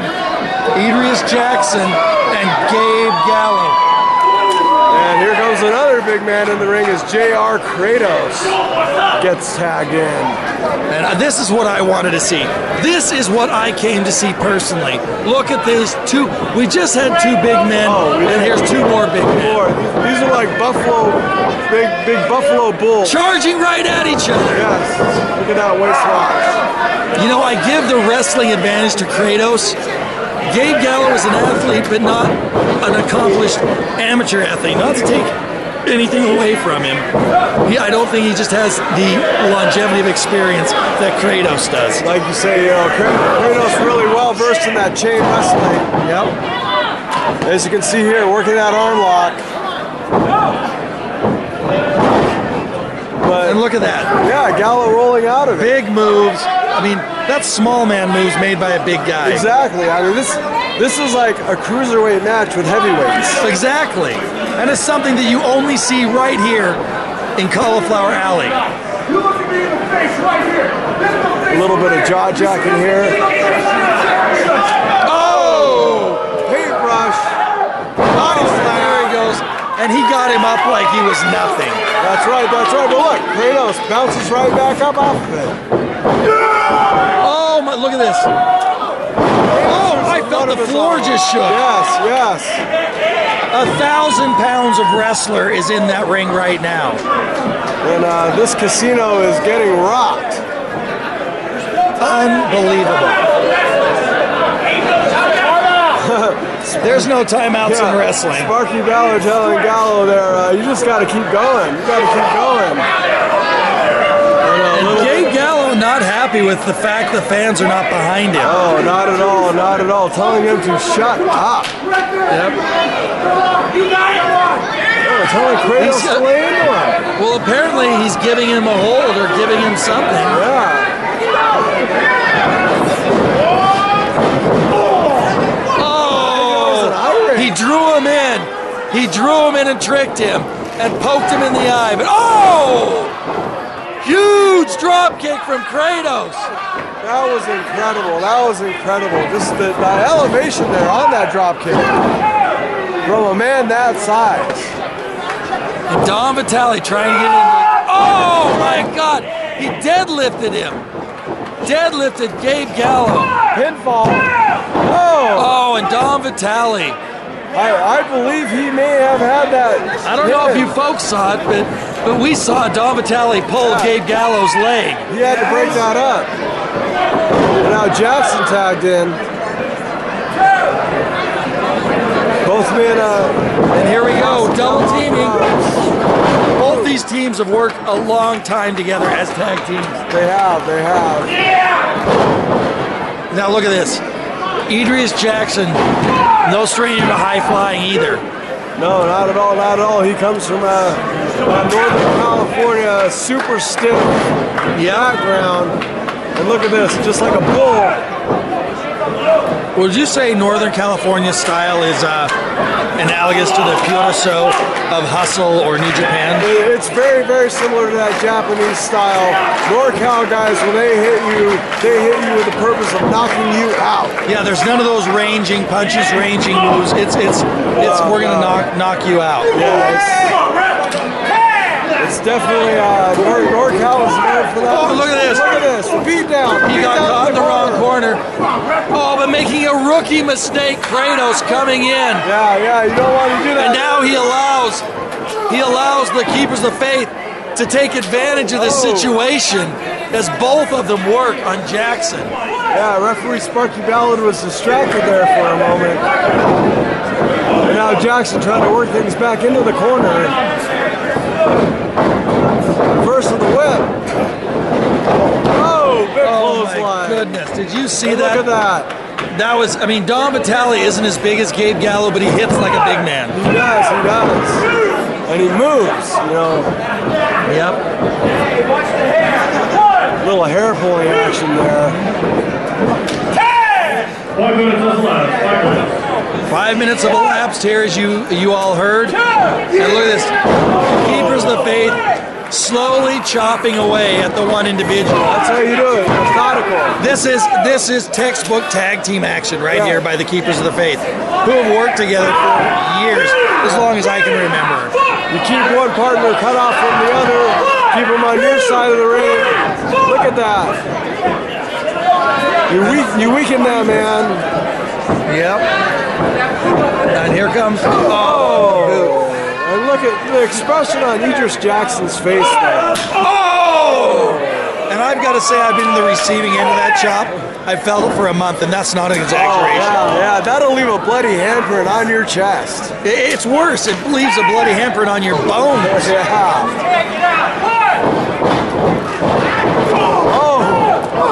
Oh, look at that. Just classic tag team action. And power slam by the big man, Gabe Gallo, putting Jeopardy. Oh, and Sparky Ballard almost counting three. That's it. Now the interesting thing, think about this. If the Keepers of the Faith win this match, they take the belts back to Phoenix, Arizona. That's right. And who's to say they don't come, they just say we're not coming back. Yeah, or who's to say, they choose to defend them, somewhere other than in a Gold Rush Pro ring. That's what I'm saying. They could come to Destiny Wrestling, they could come to Ultra Championship Wrestling, they could come to any of those places and refuse to come to Northern California. That's right, and both these teams, like I say, they competed for Vendetta Pro as well. Right. So those championships could change hand in any federation. Well, what's interesting too is, here we go. Oh no! Jackson, who ate quite a bit of punishment. And he comes with a comeback right here. I don't know where he's finding it. Oh, and a double drop kick right to the face of each man. He didn't quite get all of it though. No, it was a moonsault of sorts. A moonsault and the boot hit each man in the chest and face area, but he didn't quite catch all of it. No, he didn't. If he did, they'd both be knocked out. He knocked him down, but he didn't knock him out. Had he caught all of that, they would have been knocked out. Definitely. And look at that. That surgically reconstructed knee. Oh, no. That's the weakness right there that J.R. Kratos has to capitalize on. Gallows' knee is hurt. Oh, my goodness. Flying cross body off the He caught, did you see that? He clotheslined Dom Vitale in midair and did a flying cross body on Gabe Gallo. Unbelievable. Well, like I say, this action is just... It is so fast-paced here, we can barely keep up. And once again, the 50th annual Cauliflower Alley. I mean, how amazing is this? This is the epitome of professional wrestling right here. This is professional wrestling right here. And Kratos chopping down. Did you see that? Did the ring post just bend? It did. And I'll tell you what, this ring, when it's fully constructed... Oh, and Kratos, a victim of his own demise. Look at this. Oh! And the big Samoan drop. And Dom Vitale coming with the moonsault. This is it, ladies and gentlemen. Springboard off the second. Oh, and a Superman. This is it. New champions right here. Everything the Gold Rush fans feared is happening right now. No! Kratos kicked out. Where did he get it from? That's inner core strength. That's years in the gym. Yeah, that's something you can't learn. That's something you earn. You can't teach that. You can't teach toughness. And right now, Idris Jackson and Dom Vitale brawling on the outside of the ring. Kratos and Gabe Gallo brawling on the outside of the ring. This match is broken down into a minute. Oh, and right in front of us goes Kratos. He hit his head. Did you hear that smack? That was unbelievable. He's right in front of us right now, and I can't believe it. Look at that lump on his head. What I can't believe is that Kratos is not knocked out from that. He's bleeding. He's got the intestinal fortitude, but yeah, he's covered in his own blood. He's bleeding. He's finding wherewithal within. Oh, no. And Dom Vitale going high risk to the top ropes. Oh! And Kratos somehow finding it. It looked like Gallo was going for some form of assisted pile driver there. Springboard shoulder tackle by Kratos on Gabe Gallo. And a big spear. What's going to happen? Dom Vitale's on the top of the turnbuckle. Doesn't know where he is. Kidney shot by Kratos. Gabe Gallo laying on the outside. Tied up in the Tree of Woe. Tied up on the Tree of Woe. Now it's up to Sparky Ballard, the official, to determine who the legal competitors are. Oh, missile drop kick. Who is the legal man? I've lost count. And at this point, like I say, it's up to the referee's discretion to make that call. And it looks like he's allowing this. Oh, boy. A reverse Alabama slam right there by Kratos. Jackson with that big splash. And your winners, and still tag team champions. Gold Rush Pro tag team champions, J.R. Kratos and Idris Jackson. Can you believe the heart? Can you believe the guts? Can you believe whatever words you can think about heroship? Unbelievable. Reaction. That was absolutely incredible. These men have the intestinal fortitude of warriors. Complete 100% warriors. You know what? And we still have the women's heavyweight, or the women's championship, and the Battle Royal. The Casino Royale Battle Royal. Unbelievable. As you say, coming up next, the NWA Women's Championship. All right, ladies and gentlemen, time to start making your way back to your seats. We are ready to continue with tonight's event. The following contest is a mixed tag team match scheduled for one fall. Introducing first, Here we go, Tony. We are back. Mixed tag team action. Your official for this contest, referee Alex Goldstein. From the Ingrid B. Lacey Gymnasium here in Pacifica, California, Gold Rush Pro Wrestling presents BANDSLAM 8. I am the greatest mind in professional wrestling, Matthew Theall, alongside Tony Gonzalez. And we're back. We are back. We're live. And I am looking forward to seeing this mixed tag team match that we have coming up. In fact, we have two people, more Gold Rush debuts tonight. Looks like we're getting things here just underway here in the last moment. You hear the very famous breaths of the Honor Society. That's correct, the Honor Society being represented here tonight by Scoot Robertson and Eliza Hammer.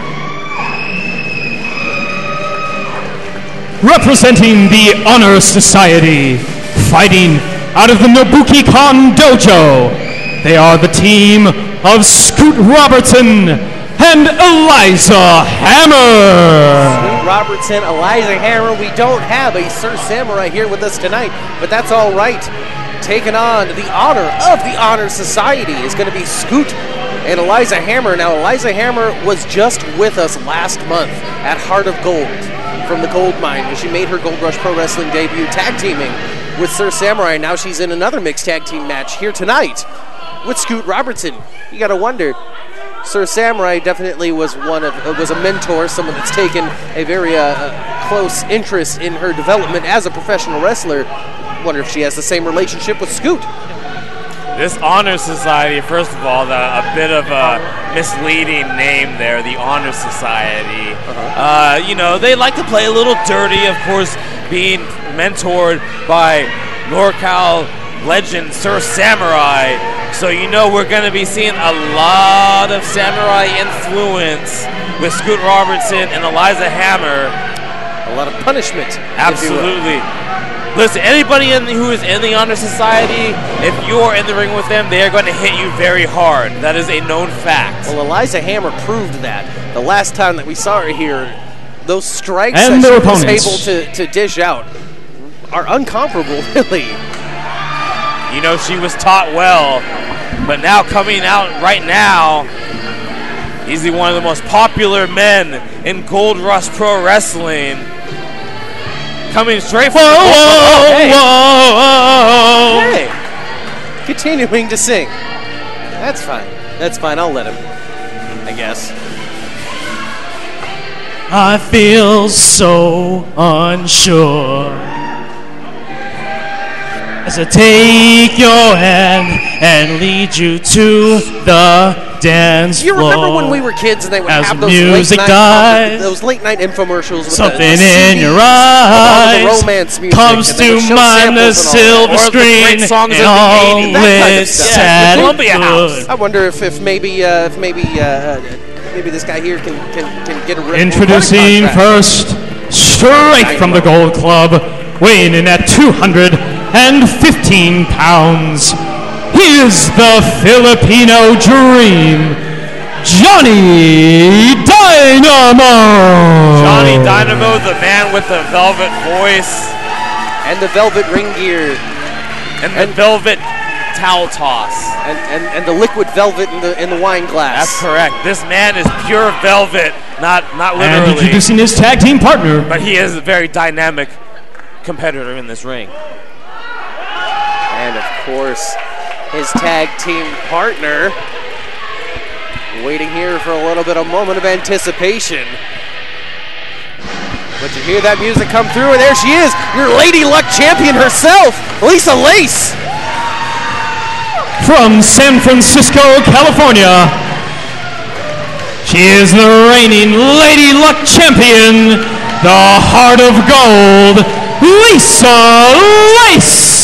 You know, these two here, Lisa Lace and Johnny Dynamo, have developed a sort of friendship here in Gold Rush Pro Wrestling, but I must ask Matthew Theall, what exactly is the benefit for Johnny Dynamo of being friends with Lisa Lace? Well, it's obvious. Is it not obvious to you?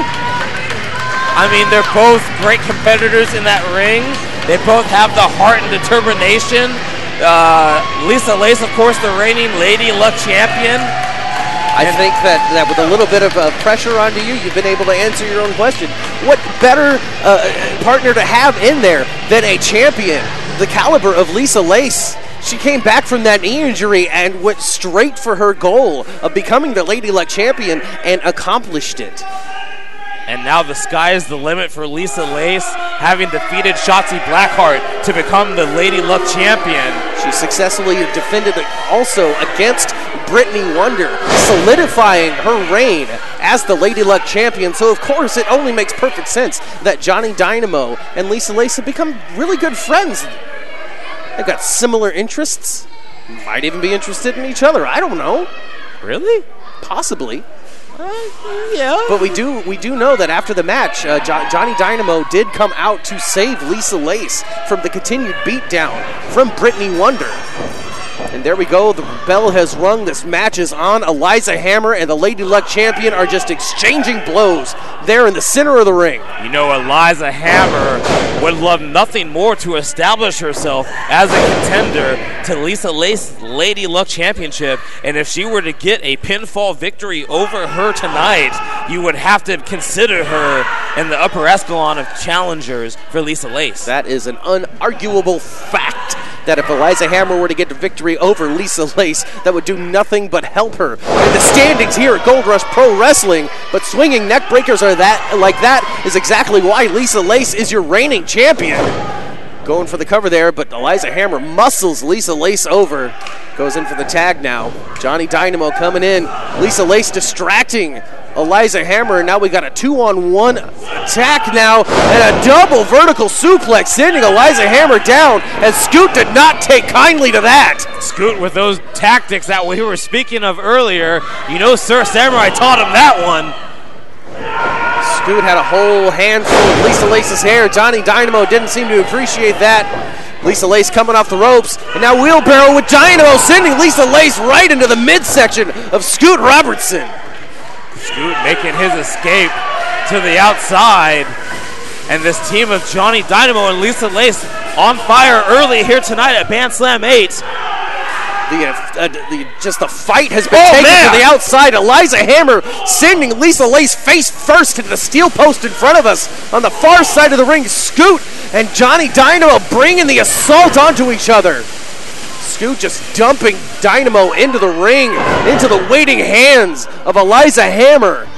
Eliza Hammer just doesn't want to be considered a female wrestler. She wants to be considered a wrestler, period. And she is not afraid to get in there with the men like Johnny Dynamo and give them what for. Covered now by Eliza Hammer, only a 2 count. Alex Goldstein officiating this match.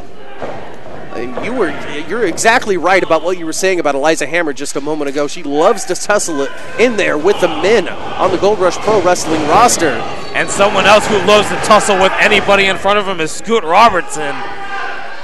Hammer choking Johnny Dynamo in the corner behind the back of Alex Goldstein. Oh, Sir Samurai is at the Nubuki-Kon Dojo right now watching this on YouTube with a huge smile on his face. That's not enough to stop the momentum of Johnny Dynamo, who seems to be bringing the assault back onto Scoot Robertson, and Scoot just cutting off with all of that momentum with a low-placed clothesline. Deep cover, only a 2, and the frustration showing on Scoot's face. I would like to think of Scoot Robertson as one of NorCal's greatest kept secrets. Of course, his attitude is a little bit to be desired, but hey, he is definitely one tough competitor, and I've seen him in the ring with the likes of Jeff Cobb and Virgil Flynn, and he's taken them to the limit. And now he's got Johnny Dynamo trapped in that corner, tagging in Eliza Hammer, who again is just, those strikes are so devastating. Coming from Hammer, who just sends her entire body into the chest of Johnny Dynamo. Someone who lives up to her namesake, Eliza Hammer, just absolutely pounding on Johnny Dynamo. I'm starting to think that that's a last name that she earned, not what was born with. And a big headbutt now by Johnny Dynamo, trying to bring some sort of balance to this match. Dynamo snatching up Hammer, sends her down into the mat, belly back suplex. Johnny Dynamo now back to his feet, kind of stalking Eliza Hammer a little bit here. And Hammer again with a well-placed shot to the face of Johnny Dynamo, and that's enough to send him down to his knee. Eliza Hammer setting up Johnny Dynamo. Whip here. Reversal by Dynamo, coming up for a hip toss, sending Eliza Hammer down into the mat. Dynamo off the ropes, coming down, leaping elbow, but Eliza Hammer rolling out of the way, nobody home. Scoot Robertson now back into the ring, charging with a flying low drop kick. Right to the face of Dynamo, covering again with that deep cover and only a 2 count. Scoot Robertson with that sneaky agility, able to hit any type of kick anywhere he wants. In fact, his deadly spinning kick has won him many matches before. So Dynamo has to watch out for those educated feet of Scoot Robertson, and right now, Dynamo is on fire. Johnny Dynamo proving why he's one of the strongest members, pound for pound strength on the Gold Rush Pro Wrestling roster, and going for those repeated elbows again and again and again. Might be up to 7 perhaps now, maybe 8. And again, Scoot Robertson is nowhere to go. Johnny Dynamo taking in the adulation of the crowd for that final elbow drop. Going for the cover now, hook of the leg. And only a 2 count there. Scoot Robertson getting his shoulder up. Eliza Hammer reaching out for the tag. And Scoot Robertson using that eye rake as an opportunity to get to his corner, but not taking it. Oh, never mind. Changing plans there, bringing Dynamo with him. Scoot catching breath, insulting Lisa Lace, giving Eliza Hammer the time to choke the life out of Johnny Dynamo. 2-on-1 attack, very successful by the Honor Society. A big snap vertical suplex sends Johnny Dynamo back down to the mat. Big leaping frog splash, not from the top rope though. 2 count there, Johnny Dynamo somehow kicking out. You can see just the rage coming out of Johnny Dynamo as it kicks out. Scoot Robertson showing a little bit of frustration and rage himself that he wasn't able to put Dynamo away. Lisa Lace going beside herself in that corner, trying to encourage Johnny Dynamo to get up and get that tag. Dynamo now coming off the ropes, ducking the clothesline by Scoot Robertson, ducking the elbow, coming off one more time, big cross body, taking Scoot Robertson down, and Johnny Dynamo gets those moments to catch his breath. Both men on the mat gasping for air right now. Referee Alex Goldstein on top of everything. Lisa Lace and Eliza Hammer just giddy almost for the tag. Just desperate to get in there and continue the fight. Johnny Dynamo making progress into his corner, slowly crawling his way. Scoot Robertson doesn't seem to have moved very much at all. Following the voice of his partner Eliza Hammer is Scoot Robertson as Johnny just inches away from making the tag. Scoot gets a tag, Johnny gets a tag. We got Eliza, we got Lisa Lace. Big charging tackle by Lisa Lace. Big flying elbow by the champion as well. Coming in another clothesline, taking Eliza Hammer off of her feet 3 times in a row. Lisa Lace has just come so far from that knee injury she suffered years ago, having to prove herself in the Gold Rush ring. Eliza Hammer charging in, but no, Lisa Lace gets the foot up just in time. Lisa Lace now on the second rope. She's coming up, maybe tornado DDT, planting the face of Eliza Hammer clear into the canvas. This could be it. Lisa Lace rolling over Eliza Hammer, hooking the leg, only a 1 count. A 1 count after that huge tornado DDT. This Eliza Hammer is absolutely tough. I have to give her the benefit of the doubt. That tornado DDT would have put any man away, but Eliza Hammer showing a lot of guts here tonight. There we go, blind tag by Scoot. I'm not sure that Dynamo and Lace have realized it. Hammer stops her momentum on that top rope. God. Oh man, Scoot! Just huge bro kick right to the face of Lisa Lace. Johnny Dynamo not taking too kindly to that. Oh no! Huge! Oh no! Spine buster by Eliza Hammer. Eliza Hammer is the last woman standing in the ring right now, and she has Lisa Lace in her sights. Eliza Hammer rolling up that fist, but no, Lisa Lace low bridges Eliza Hammer down and out all the way to the outside. Scoot Robertson, though, doesn't waste any time just snatching the hair of the Lady Luck champion, Lisa Lace. They're just screaming in her face. What is he screaming? He's saying that she doesn't belong here. Very, very cliche, terrible attitude to have by Scoot Robertson.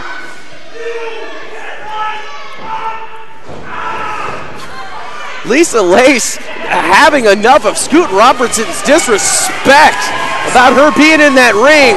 Comes in with a house of fire, just all the fury. Lifting up Scoot, planting him down with a huge DDT. There we go. It's huge over. Johnny Dynamo getting the pinfall. Oh, man. Ladies and gentlemen, here are your winners, the team of Johnny Dynamo and Lisa Lace. Well, an incredible showing by Lisa Lace and Johnny Dynamo. Their friendship just growing over the last couple of months here at Gold Rush Pro Wrestling. It's led them to a victory here tonight, Tony. Big victory here tonight by Johnny Dynamo and Lisa Lace over the Honor Society. Well, Lisa Lace, of course, is just having the time of her life here. Just at the top of her career so far here at Gold Rush Pro Wrestling. And with the momentum that Johnny Dynamo has been gathering over the last couple of months with the victories that he's got under his belt now, you got to think that maybe he's got to be coming into contention perhaps the Dynamite division or even the Heavyweight Championship here not too long from now. Johnny Dynamo has been on a great streak here in Gold Rush Wrestling. And there's nobody more deserving of a title shot than Johnny Dynamo. Definitely. We saw how the Dynamite Division Championship went down earlier tonight when Boyce LeGrande retained against Ethan White. And up next we have that huge no disqualification match for the Heavyweight Championship. So you gotta wonder, you gotta think, what is the landscape of Gold Rush Pro Wrestling going to look like after this huge double main event that we're looking at right now? Well, the only way to find out is to stick to YouTube. We're streaming worldwide, from what I've been told, all over the universe. Of course. The Honor Society. Anywhere that picks up. Oh, Scoot not having a great time with these people. Not at all. But Tony, we have to move on. We've got two huge matches coming up next. But first, a no disqualification match for the Gold Rush Pro Wrestling Heavyweight Championship as Synn defends against the king of the gold mine, Dalton Frost. Thank you for sticking with us so far, ladies and gentlemen. I hope you're all ready for some heavy-hitting, heavyweight action, because the following contest is a championship match. The last time we saw these two men was inside a steel cage, and that could barely contain the fury of these two monsters. But now it's a no DQ contest, and there's no cage. There's no cage this time. That makes it not more dangerous for the participants in the ring, but it makes it more dangerous for everybody sitting around. There is no cage to contain these two behemoths. This match could go anywhere. And there you go, you have him, the king of the gold mine, Dalton Frost, your #1 contender. As he comes in, he's looking for championship glory. He's looking for revenge against the carnival that took Cowboy Charlie, his very good friend, out literally from right next to him. You know, I've been watching Gold Rush Pro Wrestling for a very long time, and it seems like this conflict between the resident Cowboys and the Creepy Show Carnival is never ending, and this is just the latest and just a sick, twisted chapter of this feud. Well, we got to see where it all comes down. These men have fought each other time and time again for the Gold Rush Pro Wrestling Heavyweight Championship. You got to think that Frost might be coming up on one of his last opportunities if he's not able to defeat Synn here tonight and crown himself the heavyweight champion. Just who knows? Who knows? Like I said, the entire landscape of Gold Rush Pro Wrestling could be incredibly different after the events here, the next two matches. Dalton Frost looks absolutely ready to go in this contest against his opponent making his way to the ring right now. But the question is, will Synn be alone? And it looks like so far he is. The confidence exuding off of your heavyweight champion is unmatched.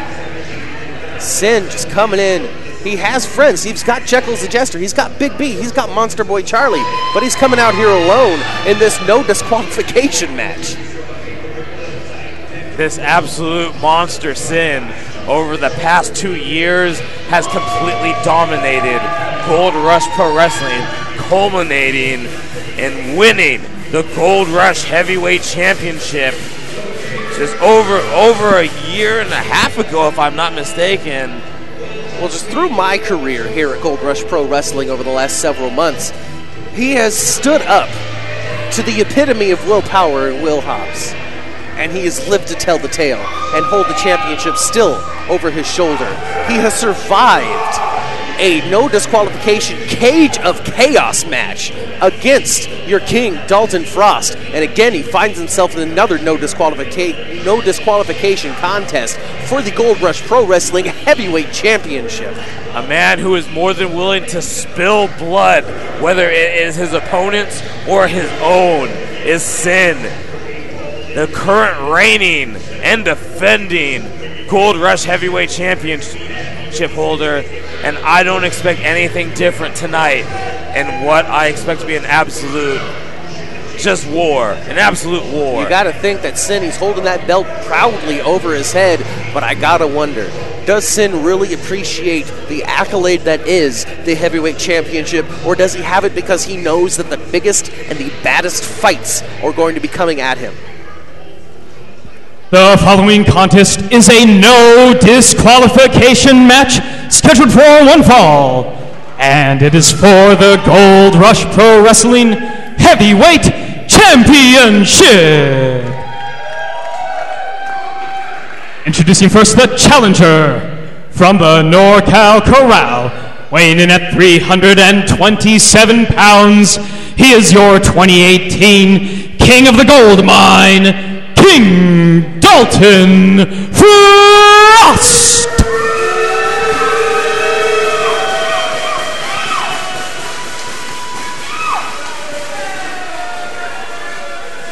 And introducing the champion from the carnival, weighing in at 355 pounds.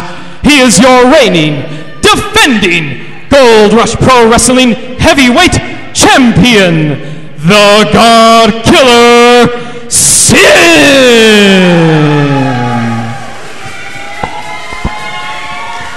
Ever since establishing himself here in Gold Rush Pro Wrestling, we've seen Synn. Oh my God! Oh, starting things off with a mouthful of mist. Already right in the face of Dalton Frost. No disqualifications. None whatsoever. Senior official Sparky Ballard, he really has his hands full in this one. Well, it's kind of a rare opportunity to see Sparky calling a match, so you got to think that this is one of the most important no disqualification matches in the history of Gold Rush Pro Wrestling.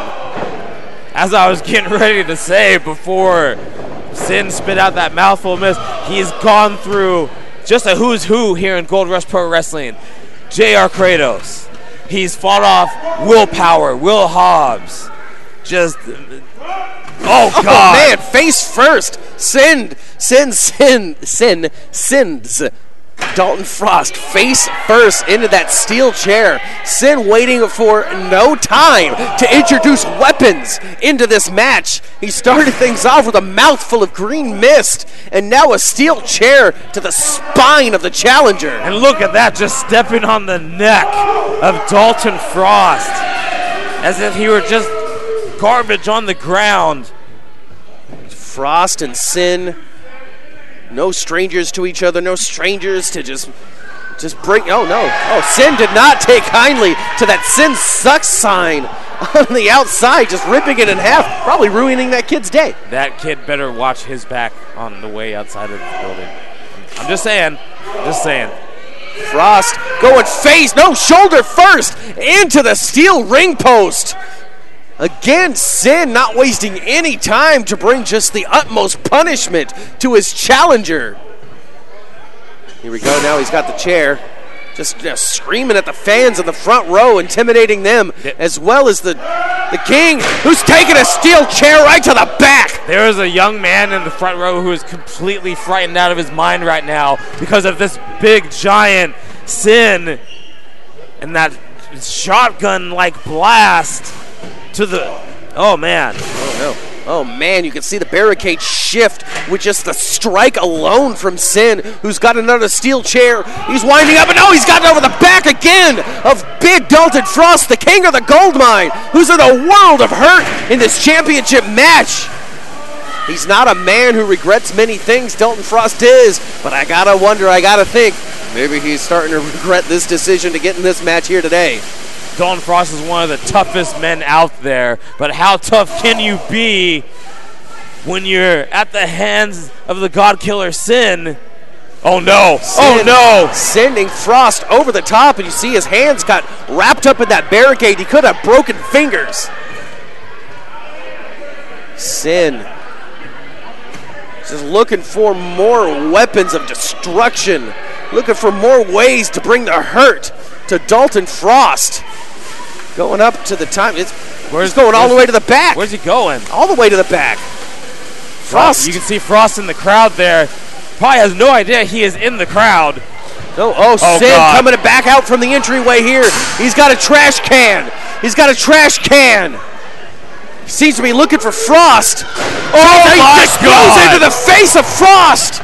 This match is definitely spilled out of the audience. This is what we were talking about. With no cage to contain these two, this match could go anywhere. That trash can bounced off the face of Frost, and now Synn is absolutely laying waste to the king of the gold mine. The king of the gold mine, Dalton Frost, has not gotten an ounce of offense in this match so far. Synn clearly with the game plan. His eyes may be still burning from that green mist. I would say that's incredibly likely. But now Synn, he's got Frost placed on that chair. Synn with that trash can. One more time. Oh, across the dome of Dalton Frost. Frost just falling sideways out of that chair. You got to think that maybe Frost could be out cold. Looks like Synn may be taking a soda break. I don't know. Frost is moving somehow. Oh no, just an aluminum can to the head. Frost may, I don't know if we can get our cameras in a little bit closer, but Frost may be busted open. Well, with the assault from that trash can plus the soda can, you got to think that maybe there is a little bit of a laceration on the skull of the Dalton Frost. And I think you're right. I think I do see a little bit of red color across the forehead.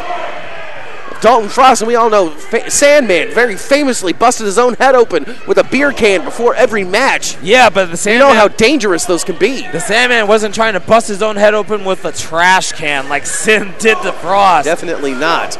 But Frost, he's able to get to the upper advantage now. He's got Synn down, and he's just exchanging those blows to the face.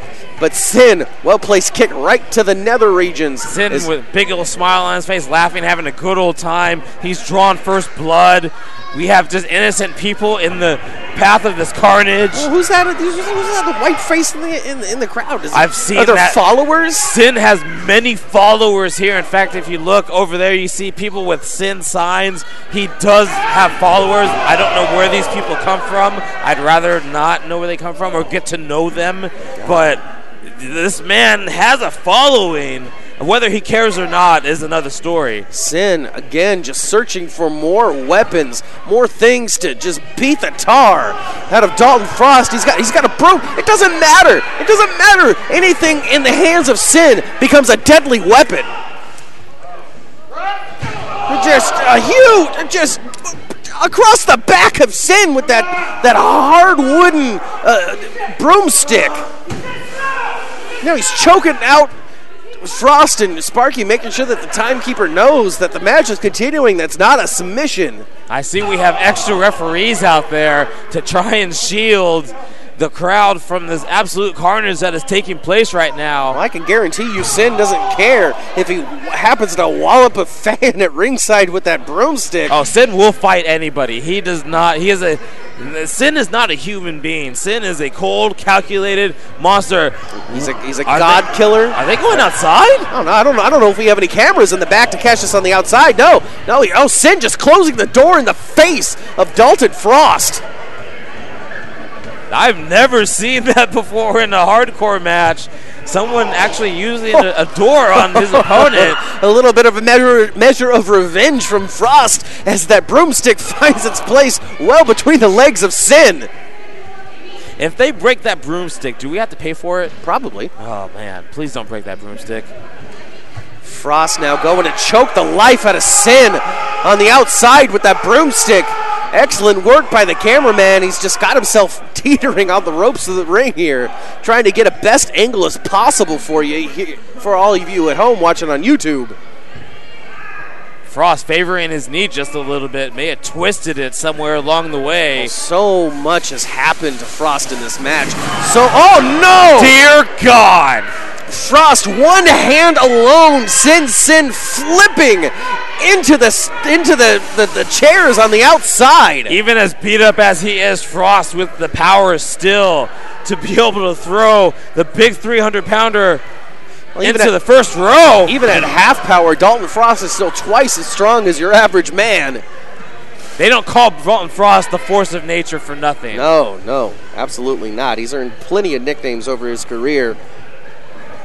And Gold Rush Pro Wrestling Champion might be another one of those nicknames that he might earn here tonight, as he's finally turned the tide in this match against Synn.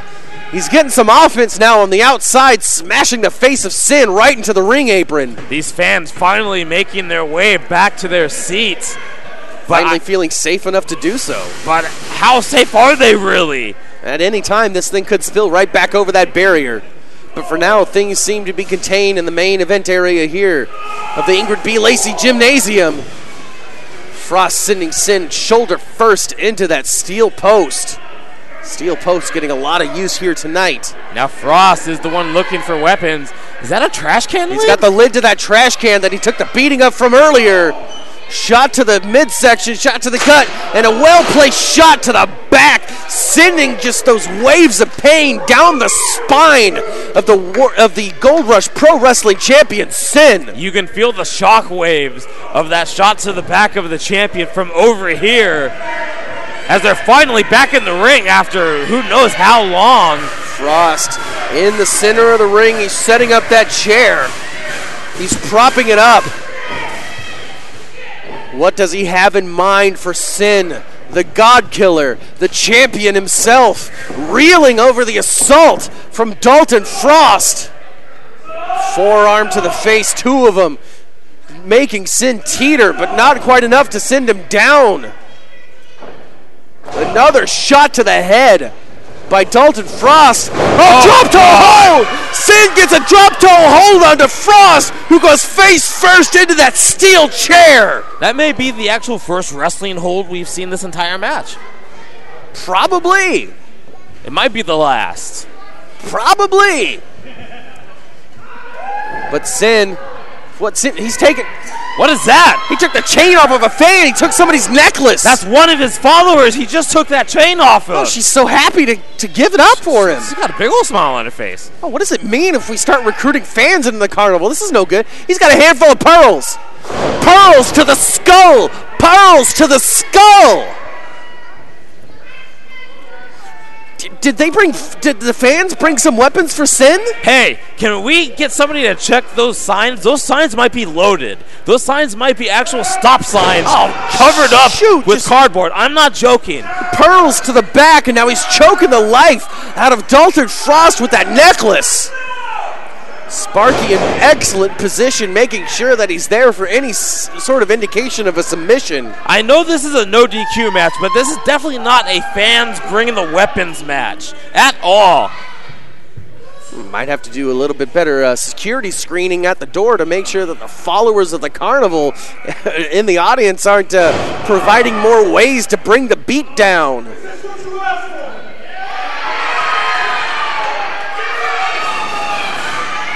Synn just drawing the ire of the Gold Rush Pro Wrestling fans who would love to see the demented reign of Synn ended here tonight. Synn, he's got that steel chair right in the corner, but Frost able to catch his breath, couple of shots to the face of Synn. Coming in with a huge haymaker, sending Synn down, knocking him off the feet. Those thumbtacks on the bottom of Synn's boot? That's from another time Synn had a good time in one of our rings. In fact, those might be from the steel cage match these two were in earlier. It's entirely possible. But Frost, he's back to his feet. He's rocking and rolling here with Synn. Synn charging shot. Frost with a forearm to the chest of Synn. Synn coming in with a big boot, taking Frost all the way down to the mat. That connected square to the chin of Dalton Frost. You saw the spirit of Frost almost leave his body when the boot of Synn connected with his chin. And Synn just a bit of a ritual onto the chair itself. Synn over here peeling his face off. He's picking up Frost. He's got Frost back up to his feet now. Synn maybe looking to send Frost head first into that steel chair. Here he goes, charging. No! Frost with a reversal, sending Synn face first into that steel chair. What could have been catastrophic for Dalton Frost has now become an opportunity to take advantage of this contest. Dalton Frost on the hunt for more weapons. He knows exactly the score that Synn has established on the board so far. And he's upping the ante. He's got a table. He's got a table. The last time I saw these two men use a table, Synn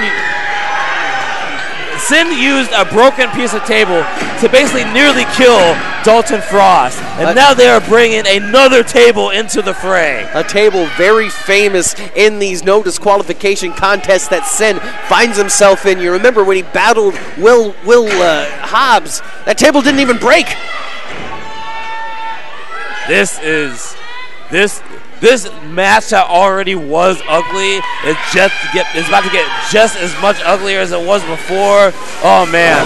Frost seeing Synn getting back to his feet. Hops back on the attack. Abandoning the table for now, but it is definitely brought into play. And you could see just the effort that Frost now has to exude just to stay on his own feet after the beat down that he's taken from Synn. Frost almost out on his feet, but seems to still have enough concentration left to follow through with whatever evil plan he might have for this table. Well, whatever plan he has, he might want to follow through with it because Synn is stirring just only a few feet away from him. You can knock Synn down, but you can't knock him out for very long, especially when you can get huge vertical leaps and that huge drop kick from out of nowhere, taking Frost completely by surprise. I'm going to be honest, I was not expecting that. But Synn buying himself valuable time to regain his composure, kind of shake off some of those wounds that he suffered at the hands of Frost. Sitting up, shades of The Undertaker. I don't know how else to describe it to you at home.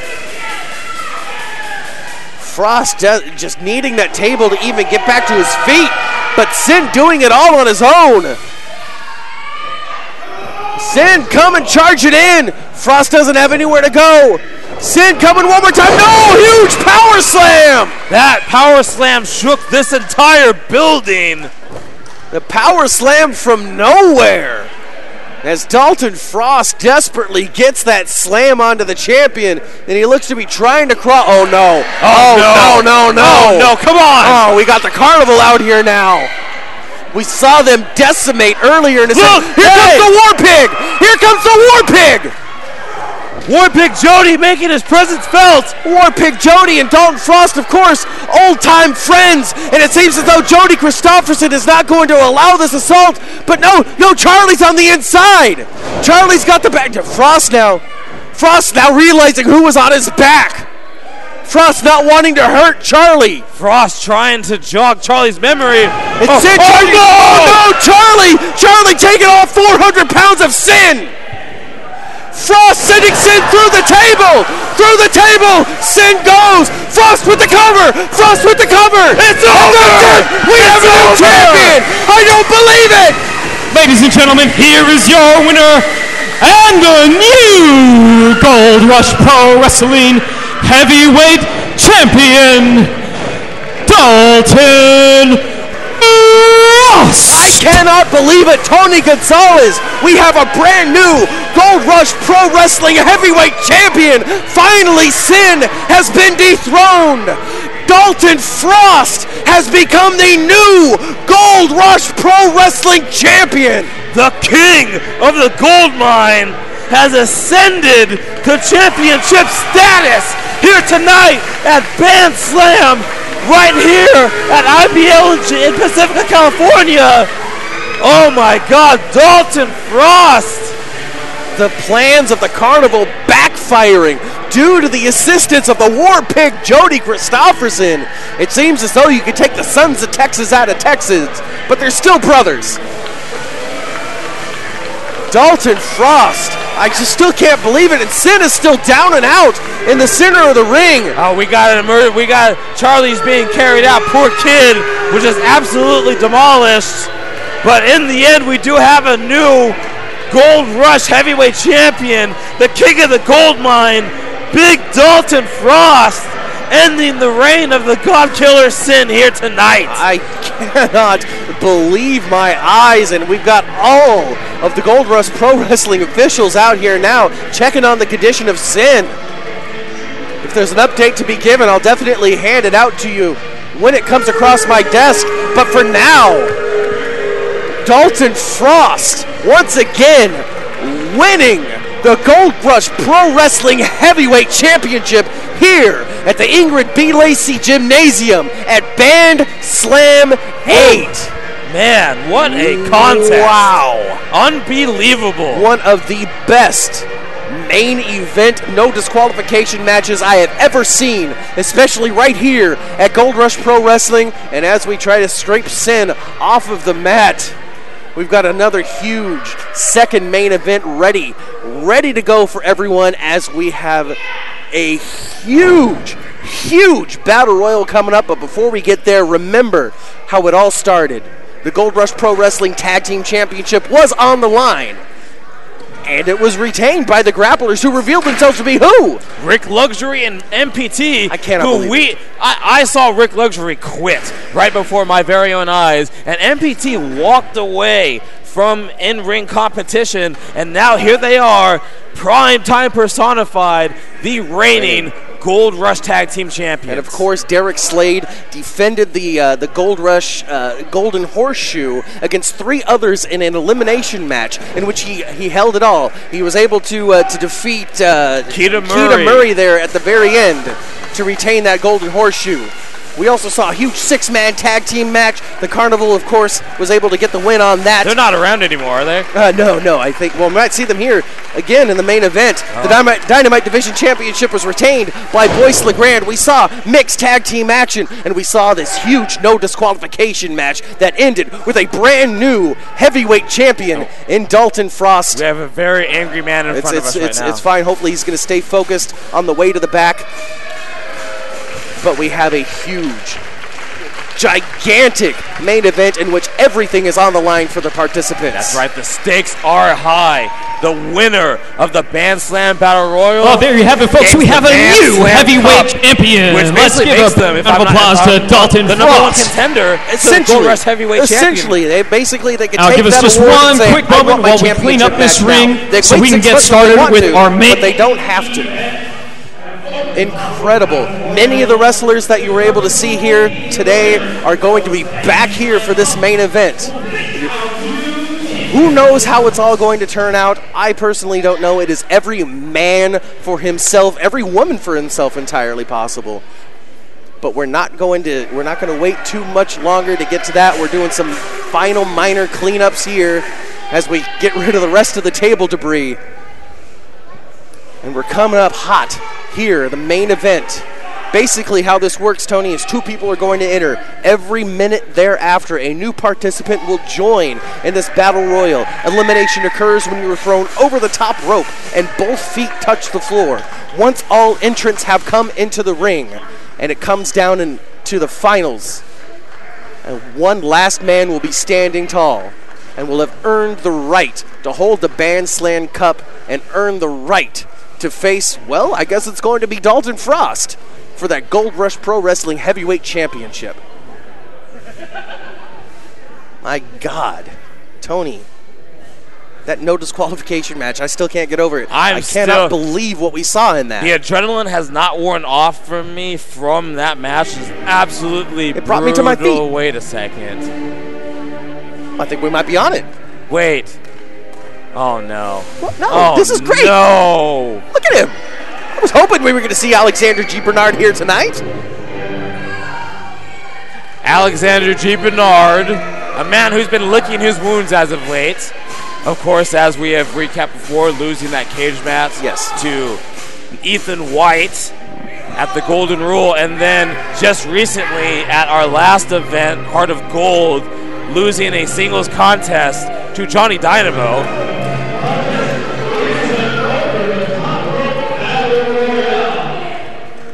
Begin with 2 competitors in the ring. They will be joined by a new competitor every minute until all competitors have entered the match. Eliminations can only occur by throwing your opponent over the top rope until both feet hit the floor. Alexander G. Bernard in the very unenviable spot of being number 1 in this Rumble Rules Battle Royal. And he doesn't look too thrilled to be out here first. I mean, his entire life just blew up 2 months ago. I guess we're going to get to hear about it. Yippee. No, I'm looking forward. There's important statements that Alexander G. Bernard needs to make about the status of his life, the status of his fortune. Let's hear from him. How do you do?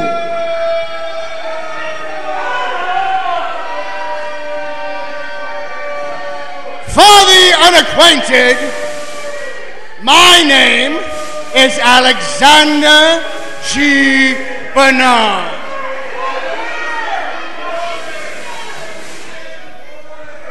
The G stands for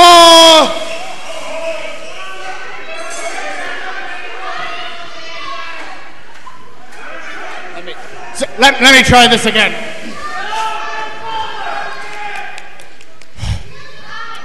For the unacquainted, my name is Alexander G. Bernard. The G... Stop it!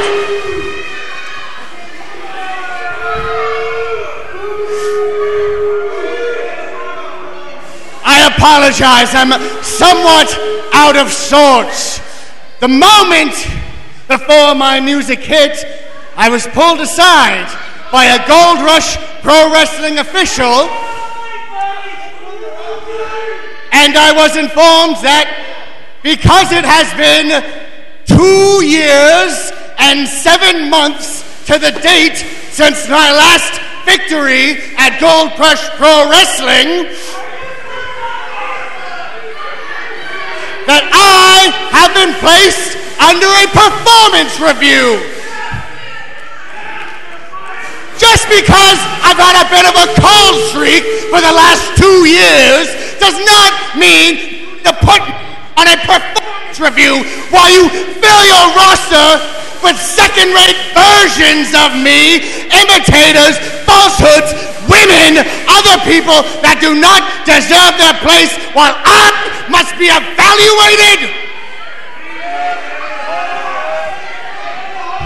Well, in case they forgot who I am, and in case you forgot who I am, allow me to remove my clothing and show you. Well, Alexander G. Bernard very determined in this match to prove that he is a winner. I don't think he has to take his clothes off to remind us of who he is. What a polo shirt. That thing had to have cost at least $300. $300 for a polo shirt? Well, when you're Alexander G. Bernard, only the finest threads come across your body. Probably having a bit of a difficult time seeing that he doesn't have anybody to undress him. I'm gonna have to ask, go back in the back here when we're done and talk to the Gold Rush Pro Wrestling staff to find out if that math is accurate. 2 years and 7 months since Alexander G. Bernard has won a match? That can't be accurate. So long it's been since he's won a contest that he's actually getting a performance review. Well, what happens if he doesn't pass the performance review? Maybe we'll get rid of him. That would be terrible. Are you sure? Yes. Oh, no. Well. Things just went from bad to worse for AGB. We saw Johnny Dynamo earlier on in that mixed tag team match get the victory. And now he draws number 2 in this battle royal. It's unfortunate for him, but, well, if there's anybody that he would get some joy out of beating up, it's probably going to be Alexander G. Bernard. If I'm not mistaken, at last year's BANDSLAM, Johnny Dynamo was the very first competitor in the BANDSLAM Battle Royal, and he went almost the distance. And now here we go. I wonder if we'll get a repeat performance. I'm not sure. But here we go. This battle royal is on. Alexander G. Bernard and Johnny Dynamo drawing numbers 1 and number 2. And AGB just mounting Johnny Dynamo. And you can see the clock there in the back counting down. Every minute we have a brand new wrestler entering. Yeah, we are down to 30 seconds here before our next entrant. Alexander G. Bernard looks to be taking Johnny Dynamo. Dynamo teetering over that top rope. It would be a great advantage for AGB if he were to dump out Johnny Dynamo in the next 15 seconds here, or else he's going to have to contend with another competitor. Dynamo fighting off AGB, who's turned the tide on Alexander G. Bernard. AGB now just raking at the eyes of Johnny Dynamo, looking to try to dump him out one more time. There we go, the buzzer is sound, number 3 coming in. Entering the contest, Lisa Lace. Can it get any worse for AGB? I mean, now we've got the Friendship Express of Johnny Dynamo and Lisa Lace. Johnny Dynamo watching on as Lisa Lace takes it to AGB, but not for long. Yeah, well-played shot to the midsection is all it took to stop Lisa Lace. AGB looking to dump out Lisa Lace, reversing, low bridge from Johnny Dynamo. They work together. Alexander G. Bernard over the top, but didn't hit the floor. He's still in it. AGB looking to maybe make some friends here. In a very precarious position is AGB. Oh, double shots to AGB, sending him down to the floor. AGB has been eliminated. G. Bernard is out of here, eliminated. And we have 10 seconds before our next competitor is to come out. What does this mean, that Lisa Lace and Johnny Dynamo are going to fight everybody that comes in 2-on-1? Well, that could be a good strategy on their behalf. That's against the rules. That's every man for himself. They should be fighting each other. On his way to the ring, Bruno B. I didn't know Bruno Beretta was in this. Hey, that's the old ring announcer, Bruno Beretta. Well, what a debut for Bruno. Entering number 4 here at BANDSLAM 8. Bruno Beretta with a passion for pro wrestling that has burned inside of him for years, finally achieving his dream and being an entrant in the BANDSLAM Battle Royal here, ducking the clothesline by Lisa Lace. Lisa Lace catching Beretta and dropping him down. That's not a good look. The sidewalk slam, but that's all right. This is his big debut here. He's in there with a champion and her very good friend. Knife edge chop to the chest of Bruno Beretta, and this 2-on-1 attack from Lace and Dynamo is continuing. I'm not sure they're ever going to fight each other. Earlier in the evening, I was asking what the benefits are for Johnny Dynamo of being the friend of Lisa Lace, and I guess we're seeing that on hand. It's always good to have allies, and I'm sure Bruno Beretta wishes he had one in there right now. He'll have one in the next 2 seconds, hopefully. If it's an ally, I don't know.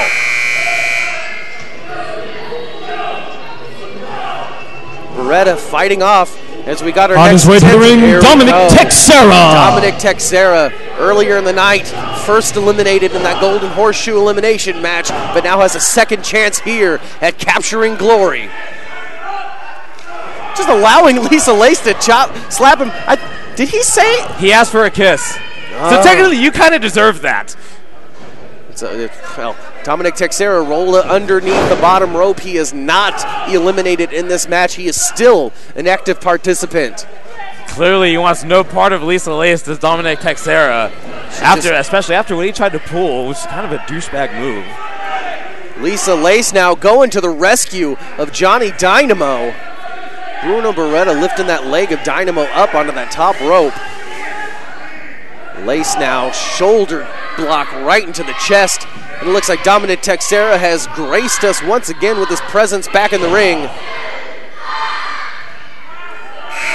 Oh, there we go. Buzzer one more time. We got 4 people in the ring, only 1 elimination so far. There we go. On his way to the ring, Patrick Fitzpatrick. Patrick Fitzpatrick now entering this match. We've got 5 in the ring. This ring is going to continue to fill until all of the participants have joined the match. We saw Fitzpatrick earlier in that 6-man tag. Teixeira's got a handful of mustache in there. That he does have a lot of mustache. Teixeira being sent to the ropes. Fitzpatrick, Teixeira crisscrossing. Fitzpatrick catching Teixeira and just planting with a huge power slam. You know, Pat Fitzpatrick would love nothing more to win the BANDSLAM Cup and get a shot at the Gold Rush Heavyweight Championship. I'm sure all of these people would love to win the BANDSLAM Cup, have their name added to that trophy, much like the Stanley Cup. Can you drink champagne out of the BANDSLAM Cup? I mean, probably. You can remove the top, right? I'm assuming. I'm not sure. Well, that's Johnny Dynamo. If he wins this thing, if he's able to drink any wine out of it. Chop to the chest now. Here we go. On his way to the ring, Scoot Robertson. Scoot Robertson entering now. BANDSLAM 8 Battle Royal firmly applied. And Scoot Robertson immediately going after Lisa Lace. I thought he learned his lesson from earlier. Bruno Beretta over that top rope. He's now on the ring apron. Looks like he's able to get back into the ring, though. Scoot Robertson just throwing the face of Lisa Lace into the turnbuckle, screaming at her once more. Just the fighting just everywhere in this ring so far. Johnny Dynamo trying to get Scoot Robertson up. Maybe shades of a bit of a rivalry starting to brew between Scoot Robertson and Johnny Dynamo. Now Scoot Robertson dealing with Pat Fitzpatrick. Both men really kind of cut from the same cloth, these two. As Bruno Beretta is hanging on. Oh, he barely escaped. Bruno, again, almost finding himself out of this match, but not quite so far. Johnny Dynamo, Lisa Lace working together to try to get Bruno Beretta out of here. Whose music is this? Wait, you know what, Matt? Yeah? Hey, man, I got to go take care of some business. What? I will be right back. What? Where are you going? Tony? On his way to the ring, Tony? Joey Gonzo. Tony Gonzalez is Joey Gonzo? What is he doing? I had no idea. Well, he's in this thing. Joey Gonzo is in this thing. I'm all alone, but that's all right. I'm going to try to do my best here. As Joey Gonzo goes straight for Johnny Dynamo, the person who's been in this thing the longest, Dynamo coming in at number 2. But Bruno Beretta taking it to Joey Gonzo. Chops to the chest. Wide shot again one more time here. We've got 1, 2, 3, 4, 5, 6, 7 or so people in the ring, including the Lady Luck champion, Lisa Lace. Joey Gonzo going after the eyes of Bruno Beretta. In the back there, Scoot looking to send Dominic Teixeira. Teixeira goes over the top, but he holds on. Holding on, Dominic Teixeira is no elimination there. Johnny Dynamo and Patrick Fitzpatrick paired off in the corner. Lisa Lace bringing it to Scoot On his Robertson. way to the ring, no. Big B. Oh, it's Big B. If there's anybody here to clean house, it's going to be Big B. You don't get any bigger on the roster than Big B. Maybe perhaps your new champion, Dalton Frost, your old champion, Synn. But it doesn't take, there's not that many more people that could bring the intensity into the ring that B does. Surprisingly enough, we have only had one elimination in this battle royal so far. But it looks like we maybe no, Bruno stopping the momentum, dead. And just, nope. Now B blocking his own shot here. Bruno sent into the corner. We got Joey Gonzo trying to get Lisa Lace out of here. Scoot Robertson. No, he's going to the aid of Lisa Lace? Oh no, it's because he wants to get rid of her. Scoot Robertson throwing Lisa Lace right up and over. Lisa Lace has been eliminated. Lisa Lace has been eliminated. Lisa Lace is out of here. Got another entrant coming in here in just a moment. As the chaos in this ring continues. And we got the War Pig. Making his way to the ring, War Pig Jody Christopherson. We saw him earlier tonight take on the challenge of the Grapplers. Unfortunately, wasn't able to win the tag team championship, but came to the aid of his old friend Dalton Frost. And now here he is in this battle royal, going toe-to-toe with the Creepy Show Carnival's Big B. B looking to get rid of Jody. No, Jody sends Big B right up and over. Big B is out of here. But now everybody hanging up on the War Pig, Jody Christopherson, who has to fight off 4 men. Christopherson sends Bruno Beretta up and over. Bruno's out of here. Dominic Teixeira over the top rope as well. That's 3 eliminations for the War Pig. Joey Gonzo able to knock the back of the head. Dominic Teixeira has been eliminated. Seems to, no, the War Pig, it continues to fight off a multiple man assault. Here we go, oh no. Got another Carnival member about to come out here now. It's Jeckles. Making his way to the ring, Jeckles, the Jester. Jeckles himself has entered many battle royals over the course of his career. And this one has, oh no, here comes, no, oh my God, the War Pig again throwing. Patrick Fitzpatrick has been I eliminated. totally missed it, but it looks like Jeckles, the Jester, has been eliminated. The War Pig has eliminated so many people. I don't see Joey Gonzo in there anymore either. He might be out of here as well. And Scoot Robertson just eliminated himself. Has been eliminated. I don't believe what I just saw. Scoot Robertson running away from the War Pig, eliminating himself, leaving Jody Christopherson and Johnny Dynamo. Oh my goodness, the ring has been cleared. I guess you're Joey Gonzo now. Good job telling me what your real name is, buddy. How to do, baby? You were in there a lot longer than I thought. Good work. I did great, baby. I could have won it. Another huge man. Brutal Rob Hands. You know, I could have won it, Daddy, if I got that War Pig out of there, but he's so big and bad. But now he has to deal. Joey Gonzo has been eliminated. Thank you for the reminder, Daddy. I appreciate it. But now we got big bad Brutal Rob Hands, baby, and he's gonna handle that big War Pig. All right, maybe you should catch your breath. Yeah, let me do that. I would offer you some water, but Jekyll stole it earlier. Yeah, he can have it. What is the War Pig going to do with someone the size of Brutal Rob Hands, who comes charging in? But no, Christopherson keeps his feet. Again, Hands charging in, but the War Pig, he's able to hold on. Here comes him one more time, and a third time, no. You know, baby boy, let me tell you something. If there's anybody who can take this War Pig down, Daddy, it's Brutal Rob Hands. Did they knock a screw loose out there? You okay? I've never been better, baby. I've never been better. That's good. Here we go, the buzzer. Maybe Christopherson could possibly be saved by the bell. I don't know. But Rob Hands, Rob out muscling the War Pig. I can't believe what I'm seeing here. Making his way to the ring, Boyce LeGrande. The Dynamite Division Champion Boyce LeGrande entering this match now.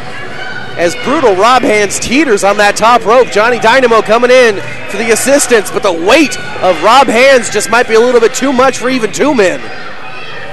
And Boyce LeGrande, Daddy, you see he's doing the smart thing. He's taking his time, baby, to get into that ring right there. He won this event many years ago, but he has the opportunity to win it again, but he's taking the sweet time. He's taking the sweet time. He's going to pick when the time is right to get in that ring, Daddy. Boyce LeGrande knows exactly what it's like to be a dual champion, to hold the heavyweight championship plus the Dynamite Division championship at the same time. And to do that twice would just be yet another accolade to his already long list of great things he's done in his career. You would have to consider putting that man in the Hall of Fame. In fact, I take that back. He's already in the Hall of Fame. So you know, Boyce LeGrande, to him, winning the BANDSLAM Cup for a second time would be LeGrande. Absolutely. There we go, okay. Making his way to the ring, Keita Murray. Joining the fray here. Coming in like a house of fire, going straight after Rob Hands, and Boyce LeGrande teetering on that top rope, but he was able to get a quick gouge to the eye onto the War Pig in order to save himself. All that Keita Murray coming out of House of Fire, going after the biggest man in the ring, Brutal Rob Hands. You know Keita Murray would love to cap off a great night for him with a victory in the BANDSLAM Cup. Well, Keita Murray we saw earlier in that four-way elimination match for the Golden Horseshoe.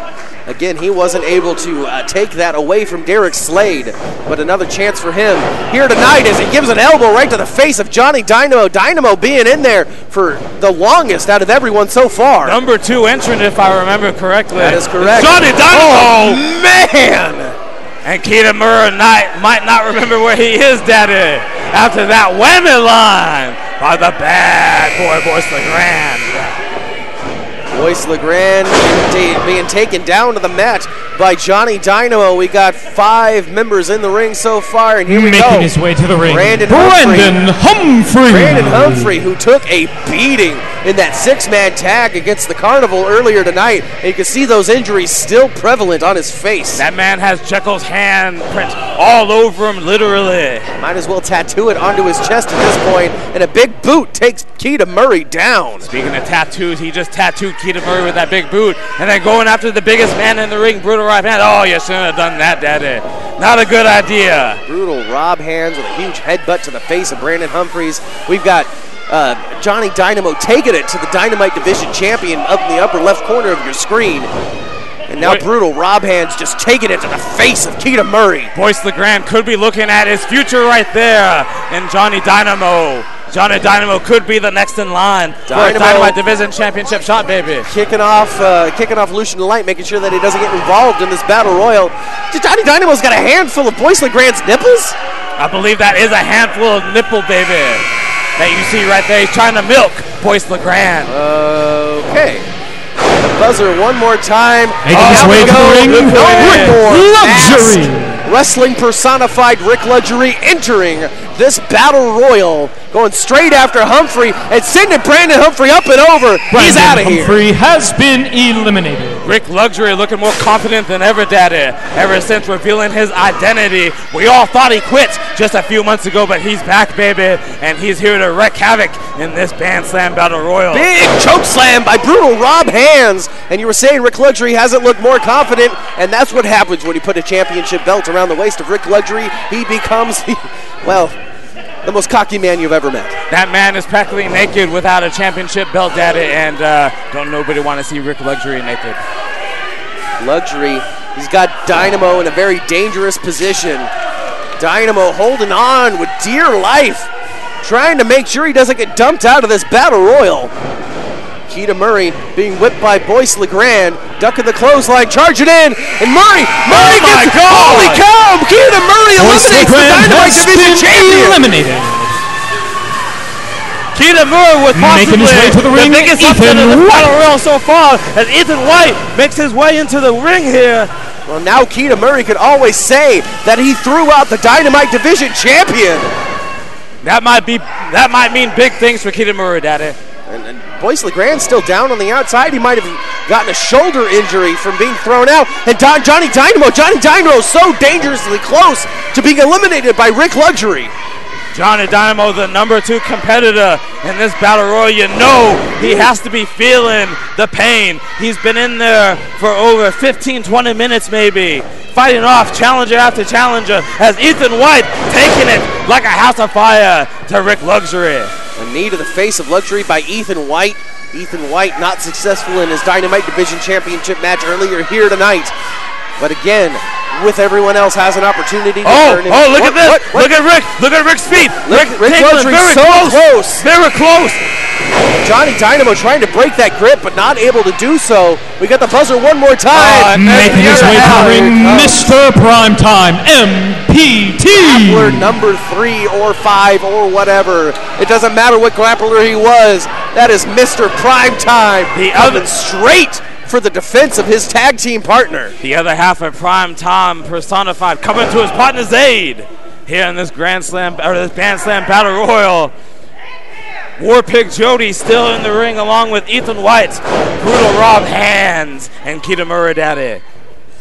So much action has taken place in this Battle Royal so far, and so much more to come. Keita Murray almost thrown out by MPT. And what's this? Brutal Rob Hands is both the tag team champions in his grasp. He's trying to go for that double choke slam, but well, they're not going for it.